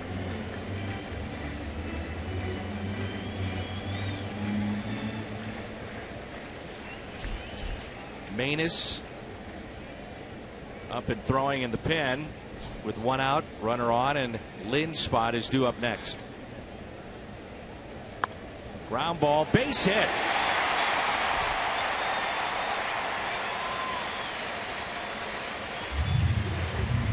I know it's tempting with Mike Matheny, with Manus up. Do you pinch hit here, or do you let Lance Lynn get him over? Now Lynn will talk to Oquendo. He's probably going to pitch 1 more inning max. I know you know what Oquendo's telling Lynn. The bunt to first base was unsuccessful. Here comes Arenado out to talk to De La Rosa. The first base bunt, the Cardinals have tried to sacrifice twice in this series. In the first game, the bunt was to first base by Martinez. And then last night, Waka bunted the ball toward third base. That's what Lynn will try to do. Try to make Arenado feel the ball. It's tougher to get it by a left-handed pitcher, though, because it's an easier play for him to make when he comes over and feels the ball toward the line. 1 out, 2 on. Lynn squares, bunch it foul. So it's a very difficult bunt. Oquendo into a little farther. What you have to do is angle the bat down the first baseline, and when the ball hits the bat, it will go down the third baseline. You know, Lynn would have been hot if he's taken out of this game. However, you certainly could have seen Mike Matheny making that move. You could. Tough decision one way or the other.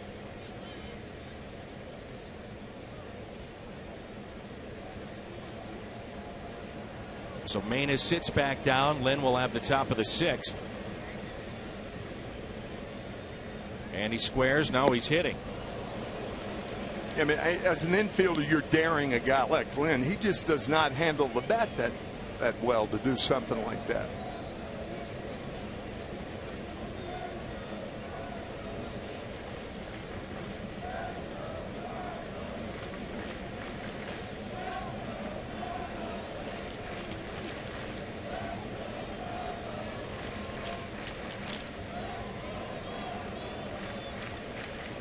Here's the 0-2. A frustrating at bat for Lance Lynn. De La Rosa, his 3rd strikeout. 2 have been of Lynn, and now 2 outs, 2 on for Carpenter.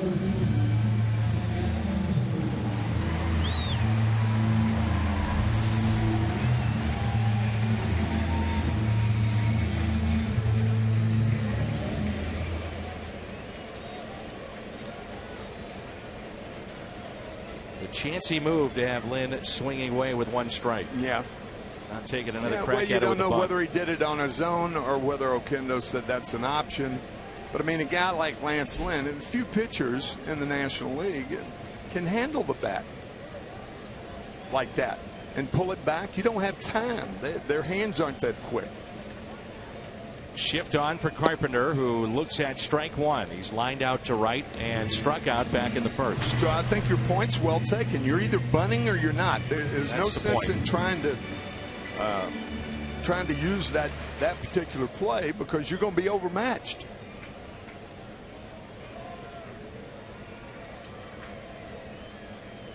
Tons of room on the left side of the infield for Matt Carpenter.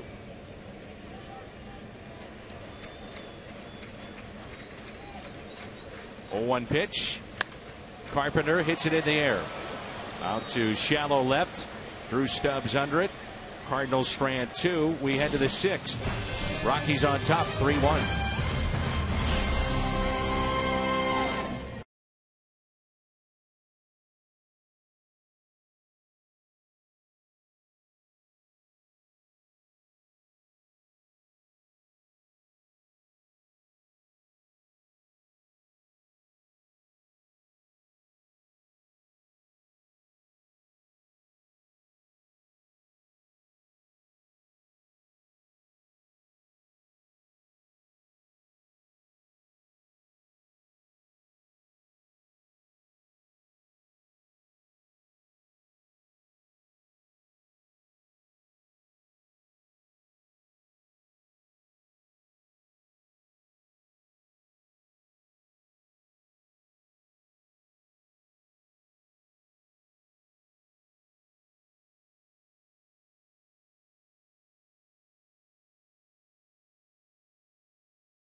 $99. Paulson, McHenry, and Stubbs. All coming up for the Rockies. Depending on how long this inning is, I think that would determine whether Lance will come back out in the 7th inning or not. Pitch counts, and I know that's one of your favorite things to talk about. But the pitch count certainly with him, not nearly as much in play. That's out of play because it's over the wall. Solo home run, Ben Paulson. 4-1, Colorado.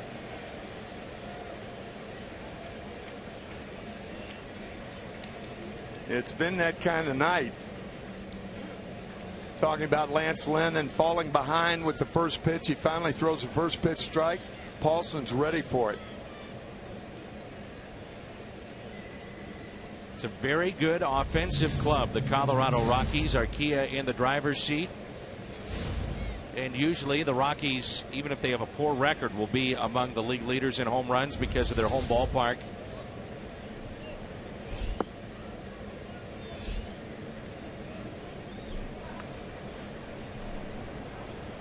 Paulson is 8th of the year. And RBI number 28. McHenry is swinging a miss.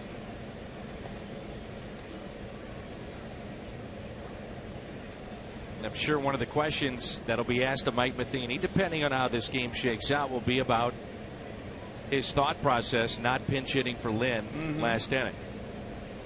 Well, you've got Mark Reynolds on the bench, and he's ideal for a situation like that because a guy like De La Rosa can't go low and away off the plate to Mark like a right-hander could do. It's a great point. Broken bat pulled foul. But on the other hand, you make a move. Lance Lynn deserves any middle of the road area where you don't want to take him out too soon, even though he does not have good stuff tonight, nor has his approach been good falling behind hitters.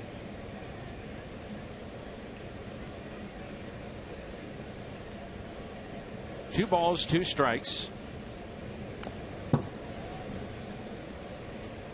I think a lot of fans think that for managers, and it's part of the tweets and blogs and all the things that managers of social media and everything, and all of the second guessing and first guessing and all of that they have, they think that every decision is clear cut. That is simply not the case.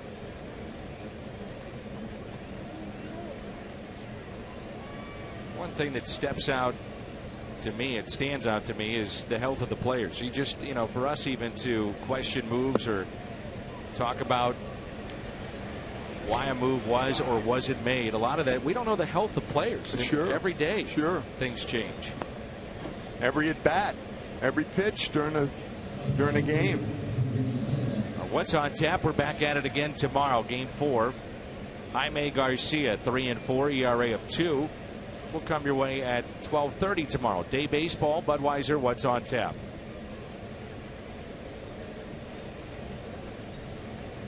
Third walk issued by Lynn. One of those was intentional. And Stubbs with a base hit into right field. And McHenry stops at second base.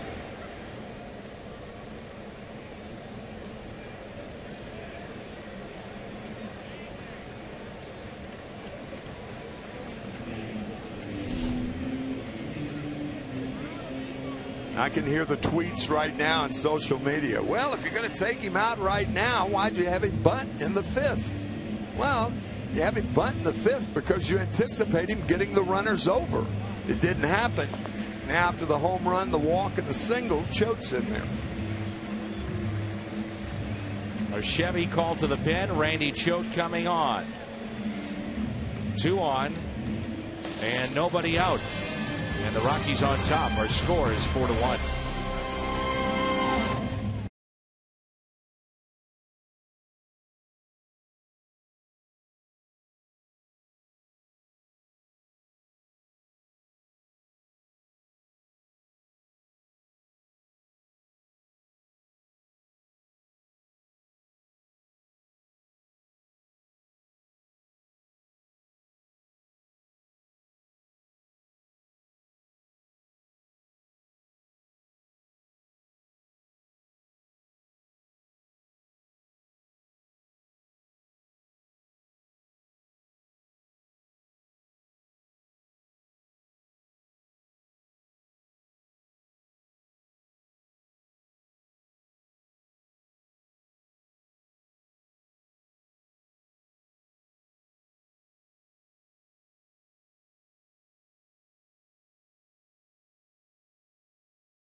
really enjoying the action and also questioning some of the moves.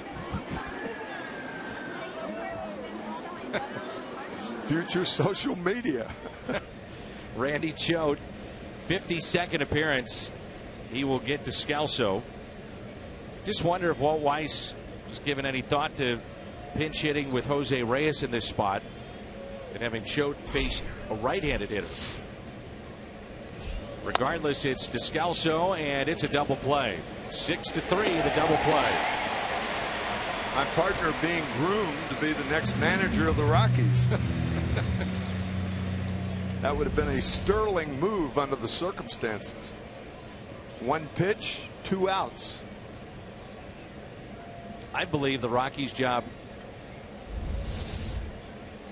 could be, our Hyundai pitch arsenal for Choate, the hardest job as a manager because for obvious reasons of the ballpark and going through pitchers. Yeah, nobody with any pitching background would ever be considered, and he might be the guy who should be considered above all.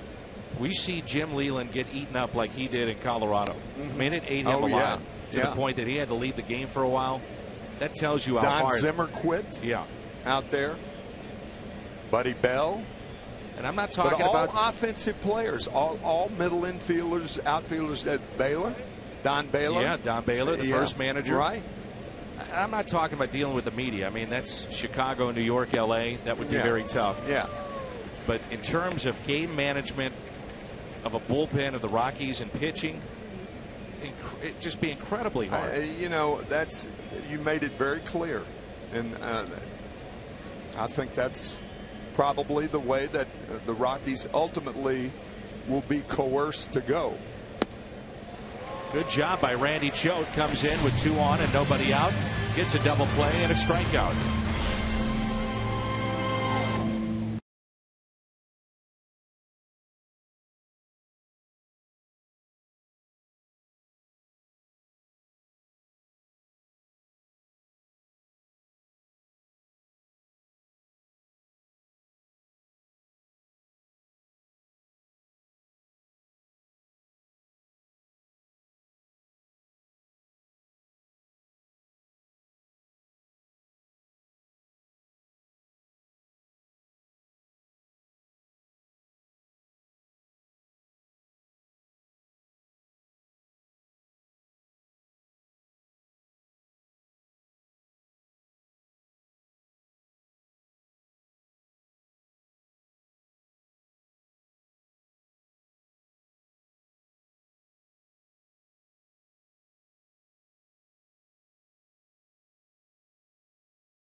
$5,000 fans 16 and older entering with a ticket. That's Sunday, August 16th. Courtesy of the Cardinals corporate partners, there'll be some gifts in those duffel bags, a select few. Cardinals.com/promotions. 6th inning rolls in, the bottom half, and it's Grichuk, Wong, and Peralta.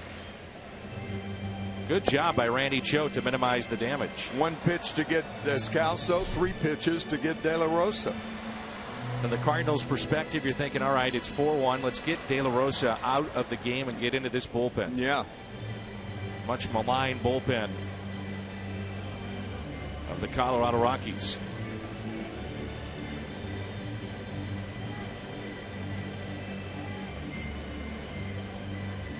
We started our telecast telling you just how well he has pitched at Coors Field. 47-16, their all-time leader in wins, strikeouts, and he's below 500 on the road.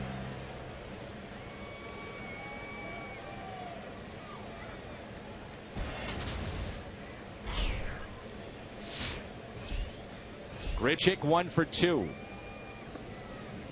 In your conversation with Walt Weiss, did you talk much about pitching and what needs to be done? Yeah, Walt was saying that all they ask of their pitching staff is to be in the middle of the pack. They can handle it if they're in the middle of the pack. But if they're 15th in earned run average, you can't remedy that. Arenado, a backhanded play. Grichuk, the first out. You talked about having sinker ballers last night, signing a bunch of sinker ballers, guys who can keep the ball on the ground in Denver, Mile High City. I think you'd have to be leery of drafting curveball pitchers, guys that really rely on that.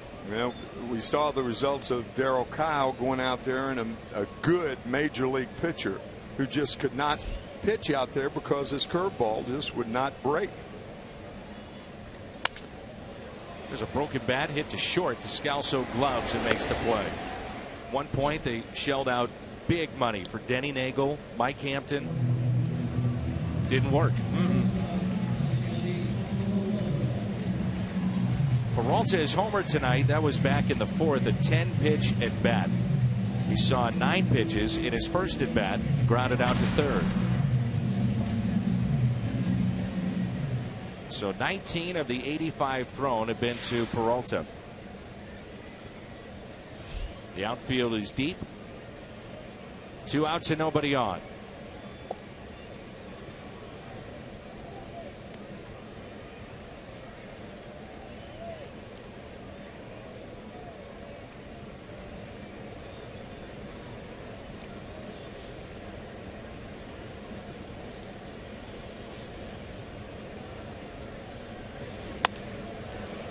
Skied into shallow center. LeMahieu can't find it. Now Blackman coming on, and he's got it. Cardinals go in order. 5 in a row sent down by the lefty. We head to the 7th at Busch Stadium. It's 4-1 Rockies.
From around the league, MLB Whip Around weeknights at 6.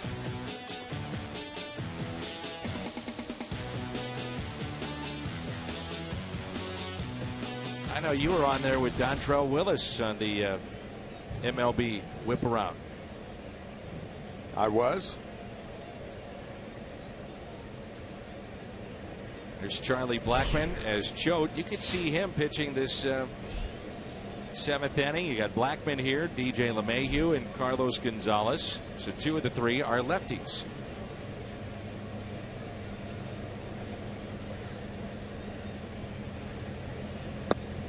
Longest outing for Randy Choate all year was 1 2/3 on May 13th at Cleveland, when he threw 28 pitches and allowed 1 hit. See what Mike Matheny wants to do. You could allow him, if he gets Blackman out of there, allow him to pitch to LeMahieu, because Carlos Gonzalez is batting 3rd in this inning. The pitch in the dirt, 2 balls in, 1 strike. Lance Lynn, his career against the Rockies at Busch Stadium, 11 innings, 4 earned. At Coors Field, 20 1/3, and he's allowed 4 earned. Tough night for him tonight.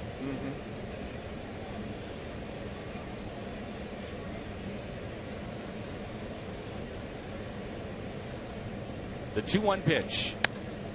And a high fly ball lifted into right field. That'll stay in the ballpark as Hayward is there on the track. Blackman 2 for 4 with a triple and a double.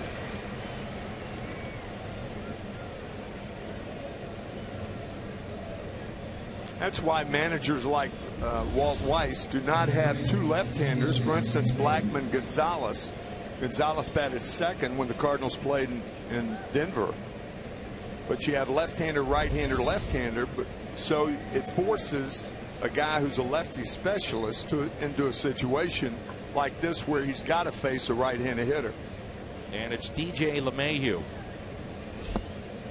who is the tallest second baseman, everyday second baseman, in the history of Major League Baseball, along with George High Pockets Kelly of the 1925 New York Giants. On a hop to second and off the glove of Colton Wong, and a hard hit ball. Boy, you talk about a ball that was blistered. Woo. High Pockets Kelly was a Hall of Famer, Veterans Committee selection, and a very controversial selection as well. Base hit for DJ LeMahieu. Now Carlos Gonzalez. Manus up for the 2nd time in the pen.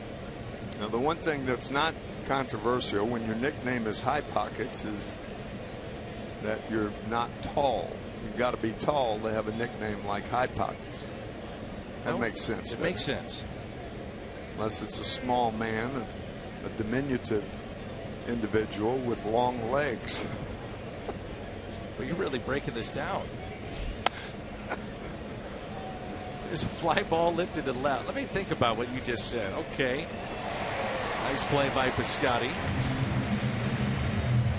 And there's 2 down. Saturday, August 15th. 25,000 fans with our inductees plaque, courtesy of Edward Jones.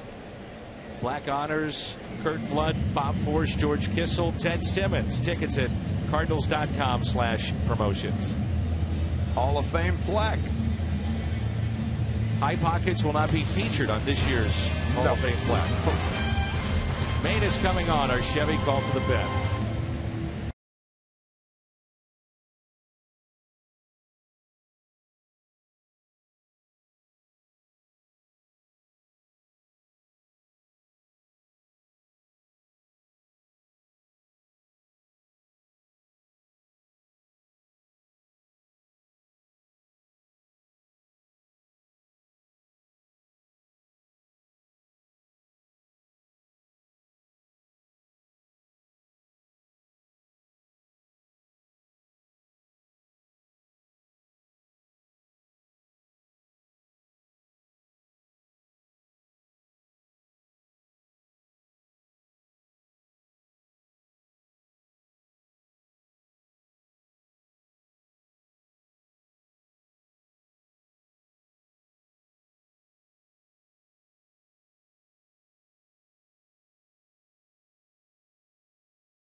Joyner Kersey Center to build a playground, a library, and more. It was the annual Summer Service Slam performed with our friends at the Mission Continues. I want to thank the many volunteers and veterans who joined us this morning in East St. Louis.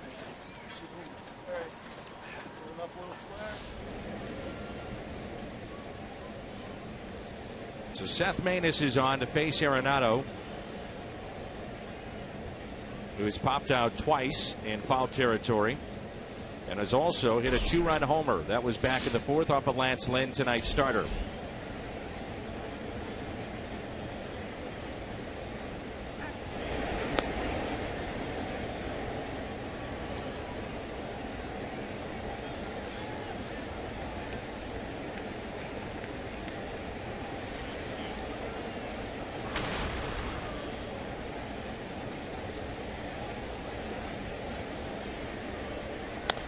And a ground ball base hit into center field. Looked like he hit that ball right on the barrel, and I think it splintered, didn't it? Definitely broke his bat. Yeah, there it is. The bat boy is picking up the other half. Might have been off the end of the bat. Let's see. Yeah, I suppose.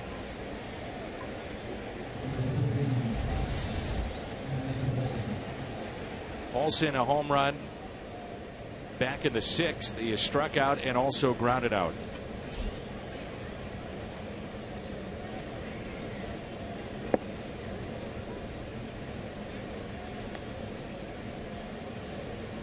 It's interesting. You have Cishek out there.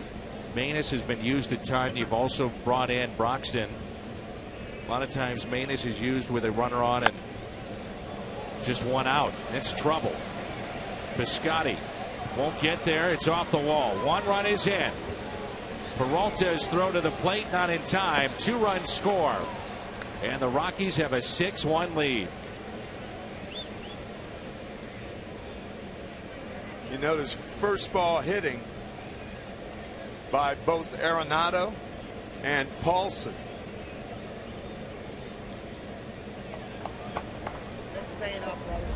Two pitches. This one hit a long way to left center field.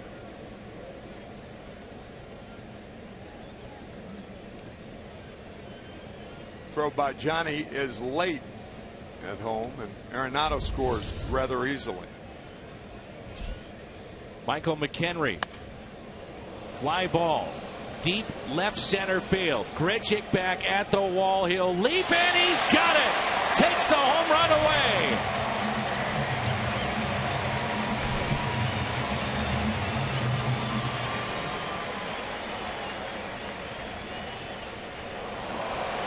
Just shown on the big board, this would have been a home run. Grichuk pulls it back in and takes away a 2-run shot.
$1,000 to the Make-A-Wish Foundation. DraftKings players to watch, most home runs this July. Mike Trout, Carlos Gonzalez had 11 in July as we play here on August 1st. A-Rod with 9, Teixeira with 9. DraftKings.com, enter the promo code CARDS.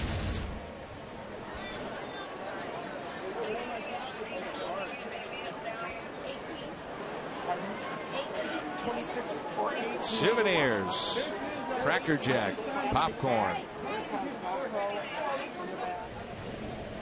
Fun here at the ballpark as we'll see the debut of Jonathan Broxton, it looks like, here tonight. There's some hard hit balls off of Seth Maness. I think he threw but 4 pitches that inning. As you noted, first pitch swing. Game plan clearly on Maness. Hayward is 0 for 2. He's grounded out to short and hit a soft liner to third.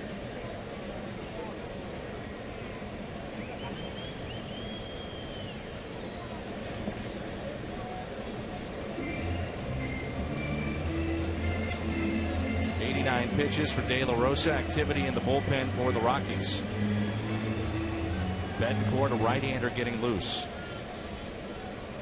Logan and Friedrich, 2 lefties. And Hayward hits it out to deep center field. This ball is off the wall. Leadoff double, Jason Hayward.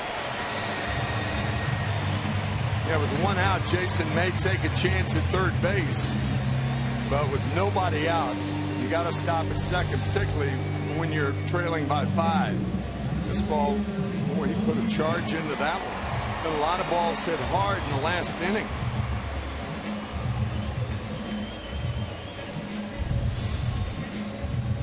Cardinals trying to climb back in it. Molina has singled to right and lined out to center.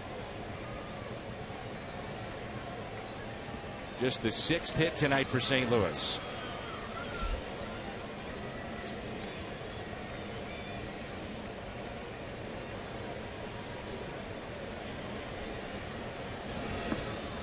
Check swing and strike 1.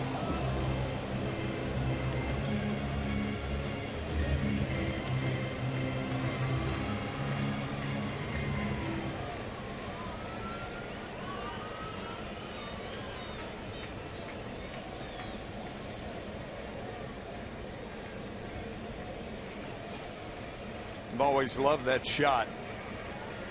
And of course, we, you know, in our working lives, we watch the game from up here. But if I were a fan, if I bought season tickets, I would buy season tickets right there. Because you can see what the game has to predict. The movement of the infield, that's balletic at times, particularly with a guy like Arenado or LeMahieu. Descalso, the shortstop.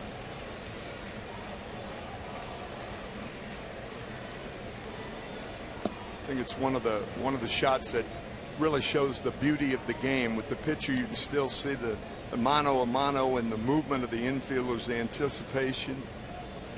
And in this series, you've seen a ton of shifting. Yeah, right. Arenado starting out even with the bag or on the grass, then backpedaling. Bunt situations where close to the bag, first baseman's in.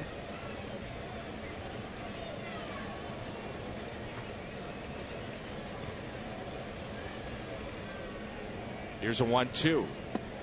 Strikeout of Yadier Molina. 28th sellout here tonight.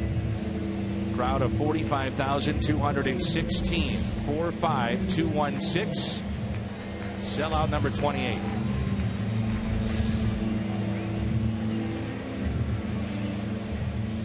Fourth strikeout for De La Rosa, and here's Brandon Moss. Hit into a double play back in the second, and a bloop single, his first as a Cardinal in the 5th.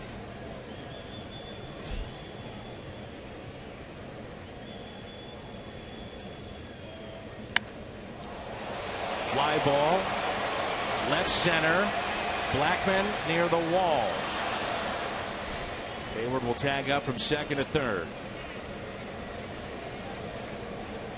And another long fly ball by Brandon Moss.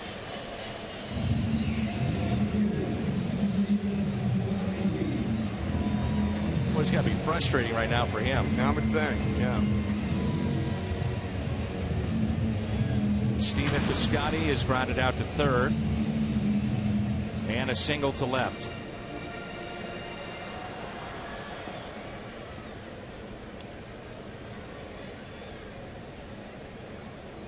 De La Rosa could be his final inning of work. 95 pitches and due up third for the Rockies. Looking ahead to the 8th.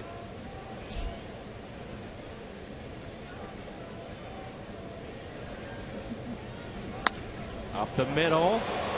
And a base hit. Piscotty an RBI and another hit. It's 9 starts in which he has reached base via the base hit.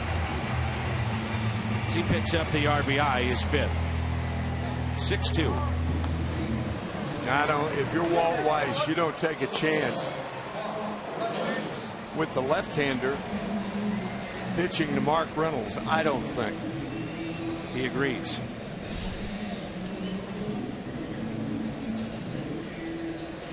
I think Reynolds was announced. I think. So Betancourt will be the pitcher. We do know he's coming in. We'll tell you about the change when we come back in our Chevy Call to the Pen.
Mazda game summary 6-2. The Rockies leading the St. Louis Cardinals. De La Rosa 6 innings 5 hits. He's been lifted for Betancourt. Nolan Arenado 2 for 4 with a 2-run blast. Lance Lynn struggled through 5 innings tonight. Johnny Peralta with another home run. And Johnny is up to 16 and 54 driven in. Mark Reynolds will be the pinch hitter against Betancourt. Raphael in game 1, and I'll tell you, Dan, there have been a lot of balls hit hard in this game, particularly the last 2 or 3 innings, and the Cardinals are hopeful that Mark Reynolds, who hits a lot of ball hard, if it's right in that sweet spot for him, not too far outside. There's more than anybody on either team. When he hits it, it's gone.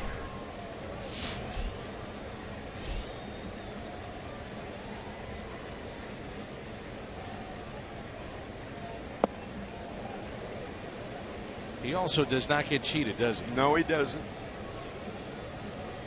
Part of the big swing, coming up empty a lot, but 1 for 4 against his right-hander. Piscotty, the base hit into center field. That scored Hayward to make it 6-2. One swing can make it 6-4. And he's in the hole. No balls and 2 strikes. That swing right there has been rare this year. You know, the indecision. It's almost like an 0-2 swing. Yeah, protecting the plate. Defensive, yeah.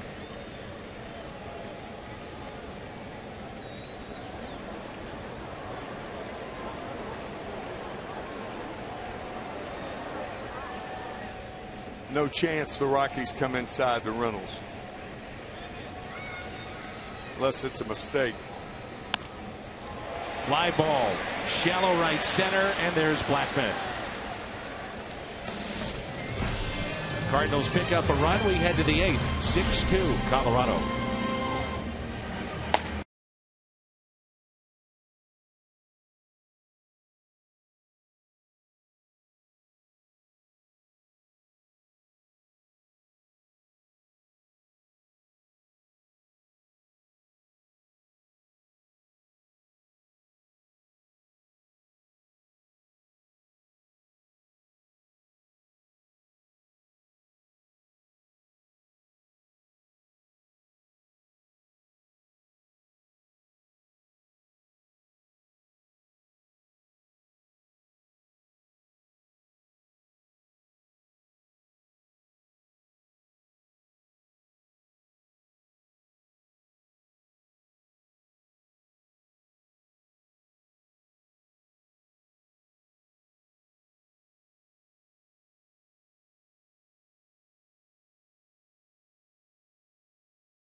And a Bomberito Sports Update.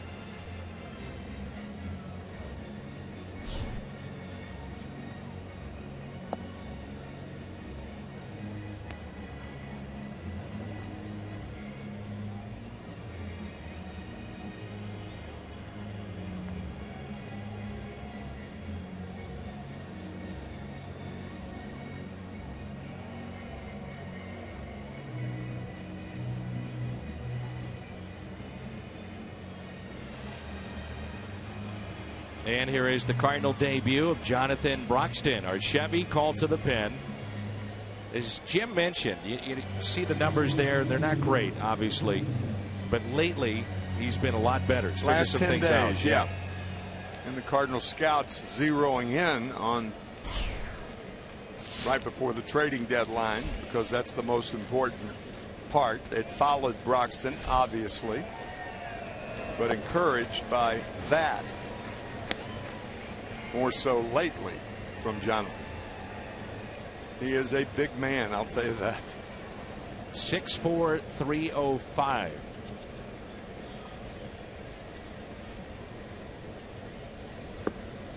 Two off-speed pitches. 2 good sliders, yeah.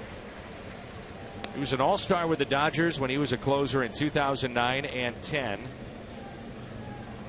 Last 10 games, 9 innings, 5 strikeouts.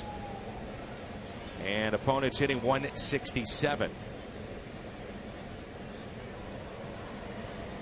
And the 0-2.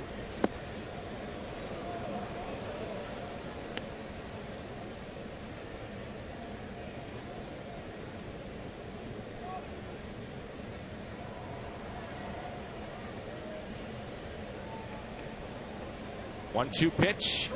And a called third strike. And Stubbs strikes out for the second time tonight. I think Drew thought that ball may have been low, but Broxton gets the call. First man he's faced as a Cardinal, strikes him out. So the Cardinals, here's a look at the career saves, and all these relievers have had 30 save campaigns. Those are a look at their career saves. Of course, Jim Hayes reporting earlier that Jordan Walden wants to back up, get 2 good appearances in a row before he comes off the DL.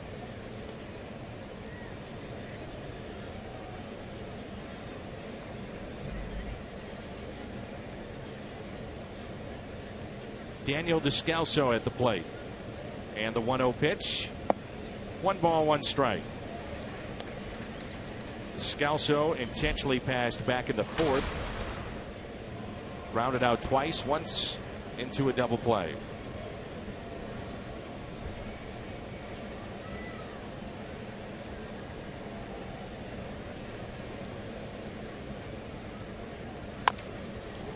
Slowly hit right side. Wong quickly to first, and 2 down.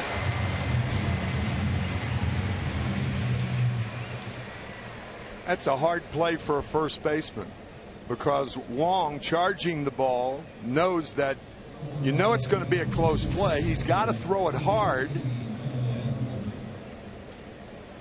Moss made the play. That is anything but routine, though. Got to throw the ball hard enough to get the runner, but in doing so, you can handcuff a first baseman being that close. Here's Kyle Parker, former quarterback at Clemson, and he'll line to center field. So Jonathan Broxton, a 1-2-3 debut in a Cardinal uniform. 8 pitches in the inning. 6-2 Colorado.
Budweiser, make a plan to make it home. And by Ford, the official cars and trucks of the St. Louis Cardinals.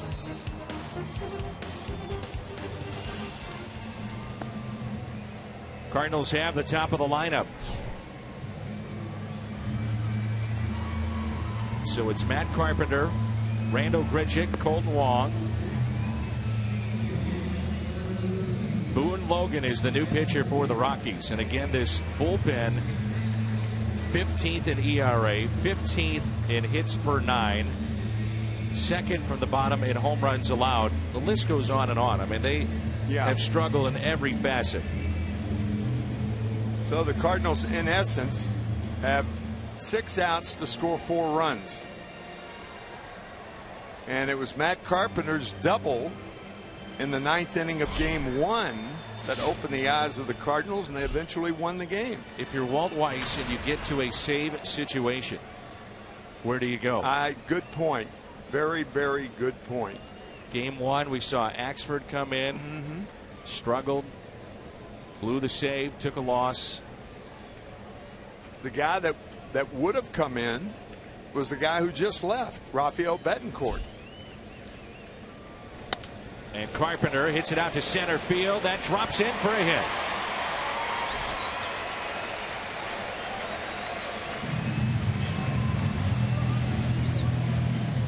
Cardinals were probably thinking, haven't we seen this before? Yes. Matt Carpenter leading off an inning with a base hit. Cardinals trailed by 2 in game 1 in the bottom of the 9th and scored 3 on the walk-off walk to Greg Garcia.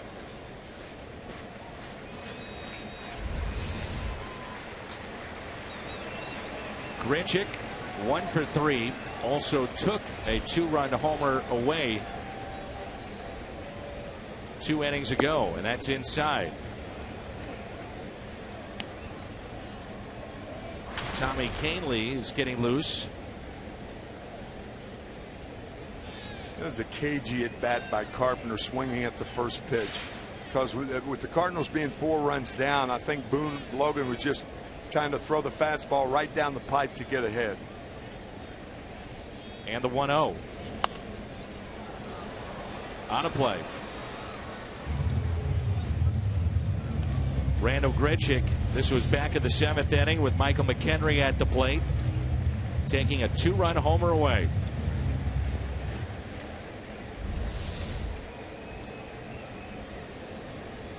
Who knows?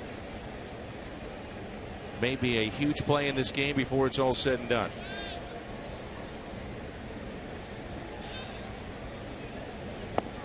One ball, 2 strikes. I'm with you. I thought Betancourt would have been the guy you look towards that has late inning experience if you're not going to go with Axford. Yeah, he's a guy who, I mean, you got to think from a right-hander's point of view, he's the #1 guy who would be the stopper with the problems Axford's having. Kahnle is not experienced as a closer.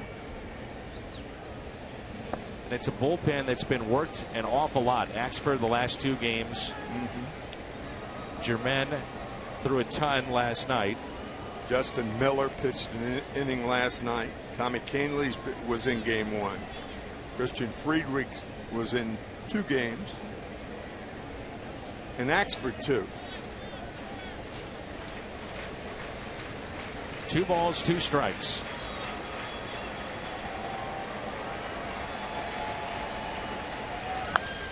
Ground ball left side. Arenado gets the lead man. What a play by Nolan Arenado. No third baseman in baseball would even try that play. Be content to go to first, but he's so quick. Remember, we were telling you about Walt Weiss saying that he's heavy-footed until he crosses the line, and then all of a sudden those feet are light.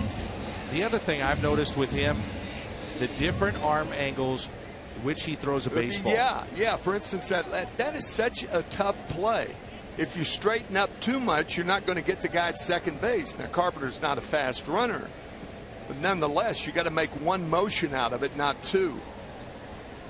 Tulowitzki would do that too. He'd sling it over to the first baseman. We've seen Arenado do that a little bit. He's got a tremendous arm. But what a play that was, that he made look routine. Strike 1 on Colton Wong, who is 0 for 3 tonight. He's flied to left, grounded out to second, grounded to short.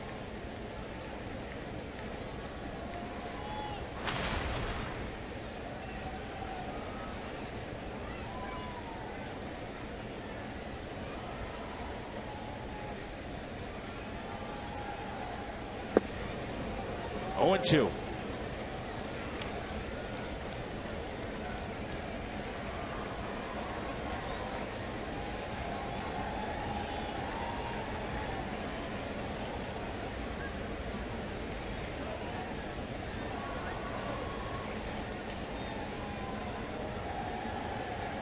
Arenado now is moved towards the bag at second, near shortstop.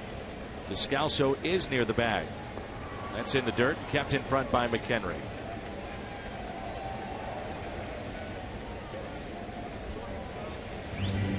From a hitter's perspective, how distracting would Daniel Descalso be? You know, we're talking about Arenado the other day moving with the pitch, but in that hitter's eye, so to speak. I don't think it would be a problem. It would be more of a problem for a left-handed batter to see Arenado moving as much as he is on the other side. Not a right-handed batter, because you can't see him move. Of course, he wouldn't move on a right-hander either, because You know, wouldn't dictate. Yeah, because he'd pull the ball.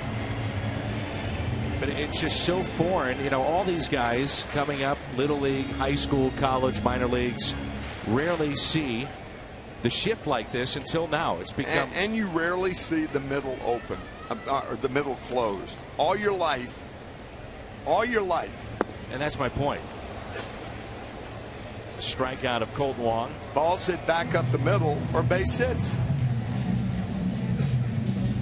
We've seen the Rockies shift an awful lot in this series, 4th most in baseball, but look at Tampa Bay, nearly twice as much as Colorado. We think they're shifting a lot in this series. Tampa Bay over 1,300 times, Houston over 1,200 times. That'll be it for Boone Logan. They'll go to their bullpen with Johnny Peralta coming up. Our Chevy called to the pen. Runner at first, 2 down. Here at the bottom of the 8th.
Authority of the St. Louis Cardinals. It may not be reproduced or retransmitted in any form, and the accounts and descriptions of this game may not be disseminated without the express written consent of the St. Louis Cardinals. And the right-hander is in for the Colorado Rockies. Tommy Kahnle, his second appearance of the series. Johnny Peralta has swung the bat about as well as any Cardinal. His solo home run back in the 4th inning. Home run number 16 on the year. Beautiful night here in St. Louis. Packed house. 6-2. The Cardinals trail. They've been out hitting this game 10-8. No errors. So Kahnle is in to face Johnny Peralta. Had a 9-pitch at bat back in the 1st and grounded out. Then a 10-pitch at bat that resulted in a home run. And he flied to shallow center back in the 6th inning.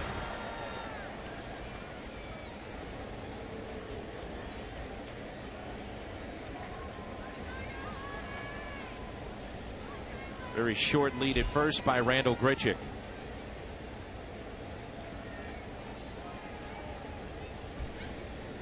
Kahnle's first. Strike 1. Been a game because of the score. The Cardinals trailing by 4. They can't take a chance on running on McHenry. We talked about it in the 1st inning. 29 attempts of stolen bases, and he's caught 1 all year. The 0-1. 1 ball and 1 strike.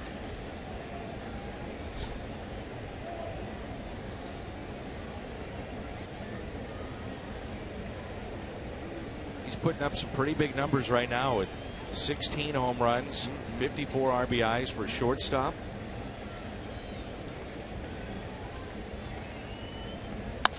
And a ground ball hit to his counterpart tonight, Descalso in a forced play at second. That'll send us to the ninth with the Rockies on top 6-2.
Tonight, Steve Cishek will take over, the former Miami closer.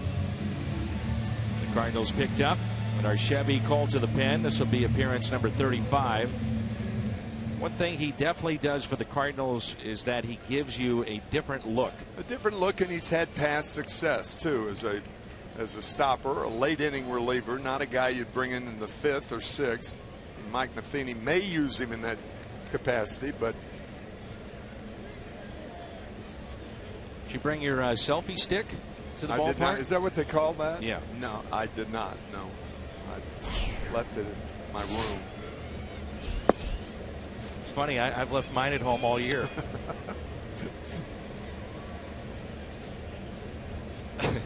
Here's Charlie Blackmon.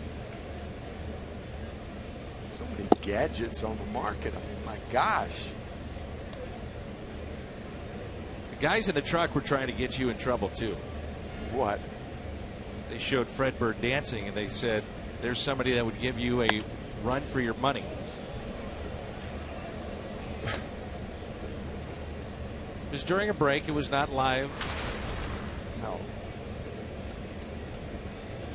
Mr. Boogie. I'm a better dancer than Fred Bird. This whole dancing, I wish there was a camera on us, because when we talk about the dancing thing, you will probably not be privy to watching me dance. No, I don't want to be either. Well, but the stern looks I get from you about the dancing. I'm very serious about dancing.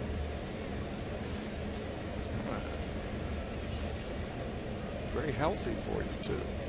Really? Yes.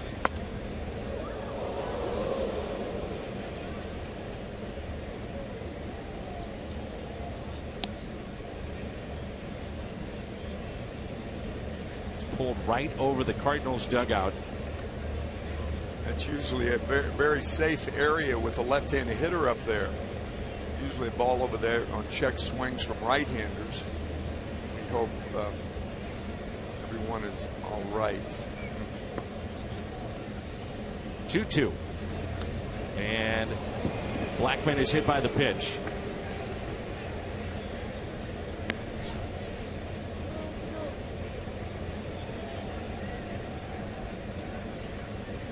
Seemed to hit a young fan too.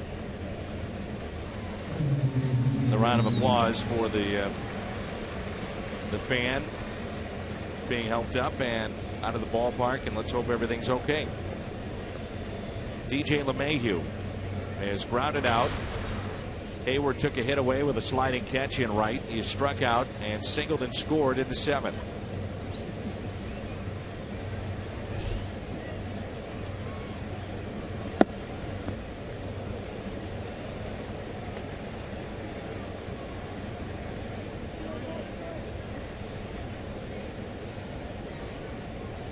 Seen a lot of Cishek with Miami. We saw a lot of them because of spring training, and really good stuff. I mean, nasty.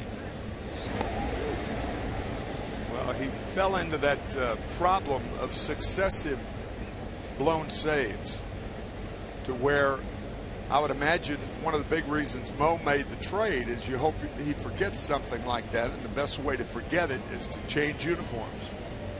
His stuff hasn't changed. Showing bunt, and it's a ball low. Two balls and no strikes. One of the tough things, Dan, is, you know, trying to see whether it's mental for a pitcher. If it's a mental problem that he had with Florida, you hope he doesn't carry it to the hinterland in St. Louis. But his stuff hasn't changed.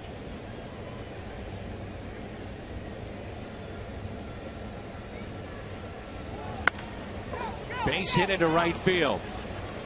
They were running on the pitch, and it's 1st and 3rd and nobody out. One of your better hit and run guys in the game because of his ability to hit the ball to right field with authority. Blackmon running hard and knowing that if somebody on the right side of the infield caught the ball, he's out anyway. So just take off for 3rd.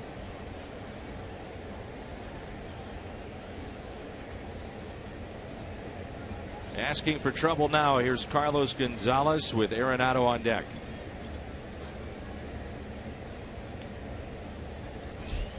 (4-1) Cubs over Milwaukee in the bottom of the 9th. Cincinnati trying to hold on. They lead 4-3 over Pittsburgh, top of the 9th. Ground ball to first. Moss has the runner hung up between 3rd and home. No. Bases will be loaded and nobody out. Little hesitation, and Blackmon got back to the bag at 3rd. Blackmon appears that he is hurt. He's getting up very slowly. It's not a routine play. The ball scalded toward first. I think Brandon Moss, with that long throw that he had to make, once he started running, that's when Blackmon went back to the bag. But if you throw that ball right away, then your aim is to get the lead runner, and you got to throw it right away, and Brandon didn't. Arenado with the bases loaded, nobody out. Cardinals with a right-hander up and throwing now in the pen.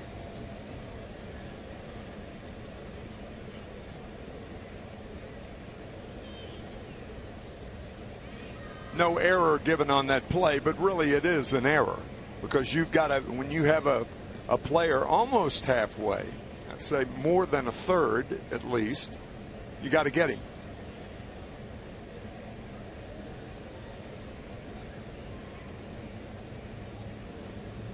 So bases loaded, nobody out.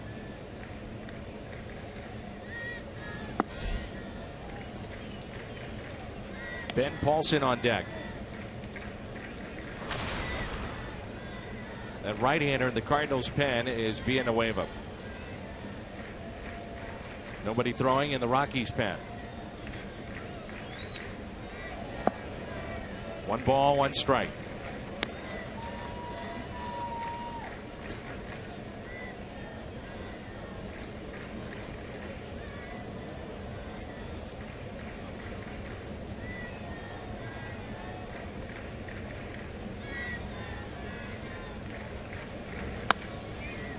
Up the middle. Out there. Throw to 3rd. Out there. How about that? How many times have you seen that in your life? Like, try 3 or less. That's my first. I think I may have seen it once before. You know, the thing about the good play by Yachty, knowing who was running at second base, it was LeMahieu. That's why you play the infield in. Wong right there. And instead of looking toward first, an unusual 6-2-5 double play. 6-2, 6-4-5. I beg your pardon, 4-2-5. There it is. Peralta, nice play. Look at this. And Cishek comes away with no runs allowed. Let me work on it. What a play.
The night. Tweet your best photos, and here it is. That's a good one there with Ferg and Andy Bettis.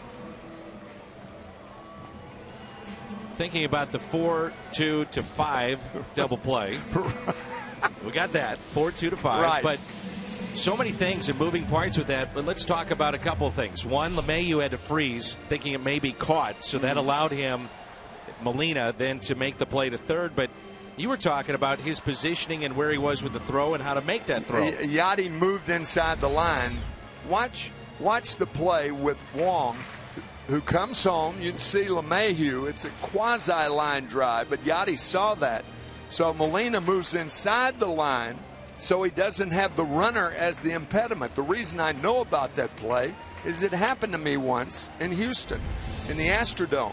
And it was the right thinking, but I made a horrible throw to third because when I turned toward third, I saw the bad jump from the runner at second base, and I turned to throw the ball to third, and the runner was in the way, so I had to elevate the ball, and it went over Mike Shannon's head. So what was right thinking was bad execution by me. And a good play then by Peralta to take a hit and RBI away.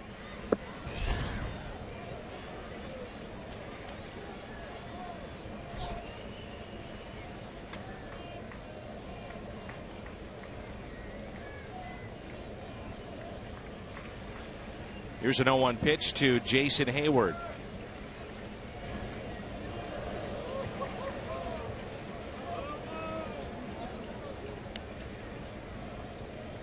One and one to count on Jason Hayward,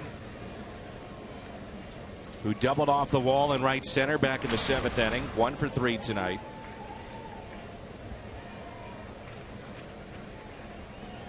Molina on deck, and then we'll see Moss. Canely is your pitcher for the moment for the Rockies. Tommy would rather bite the head off a rattlesnake than to walk Jason Hayward with a 4-run lead.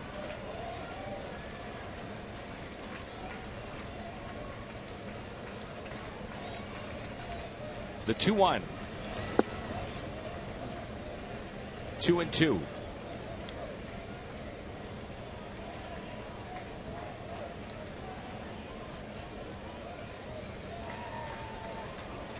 Cardinals 2 runs tonight on a Peralta solo home run and an RBI base hit by Piscotty. The 2-2 and a strikeout of Jason Hayward.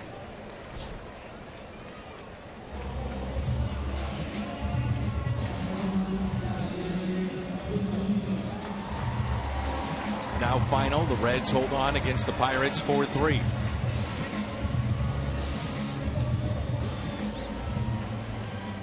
This race could be very, very tight before it's all said and done. That's an important game for the Cardinals tonight because Garrett Cole was the starter.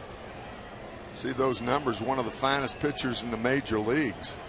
14-4 coming in, the loser in that game to the Reds. 1 out, nobody on.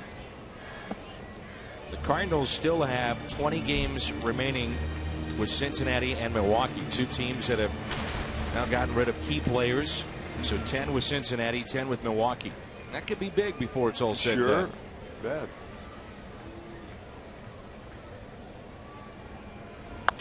Ground ball left side. Descalso, the jump throw out. What a play, Daniel Descalso.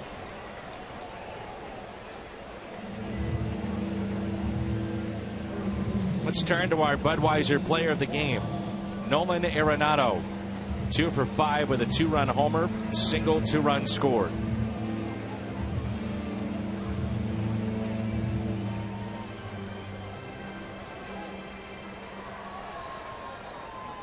And it's up to Moss to extend the night.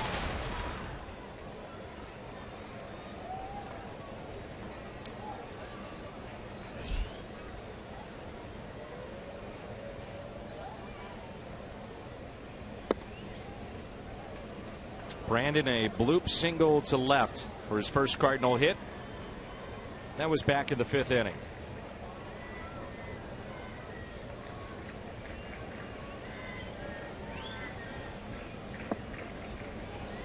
Good changeup, 0-2.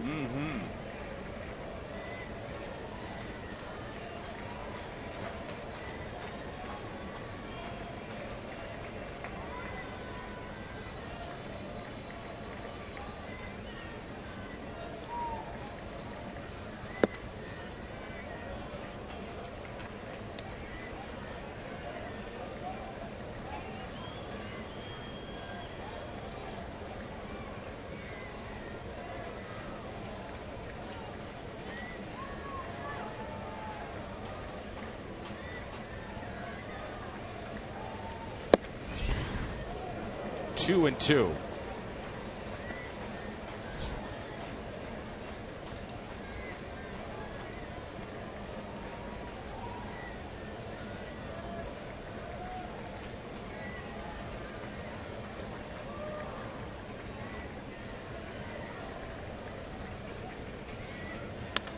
And Moss hits it down the right field line, but foul.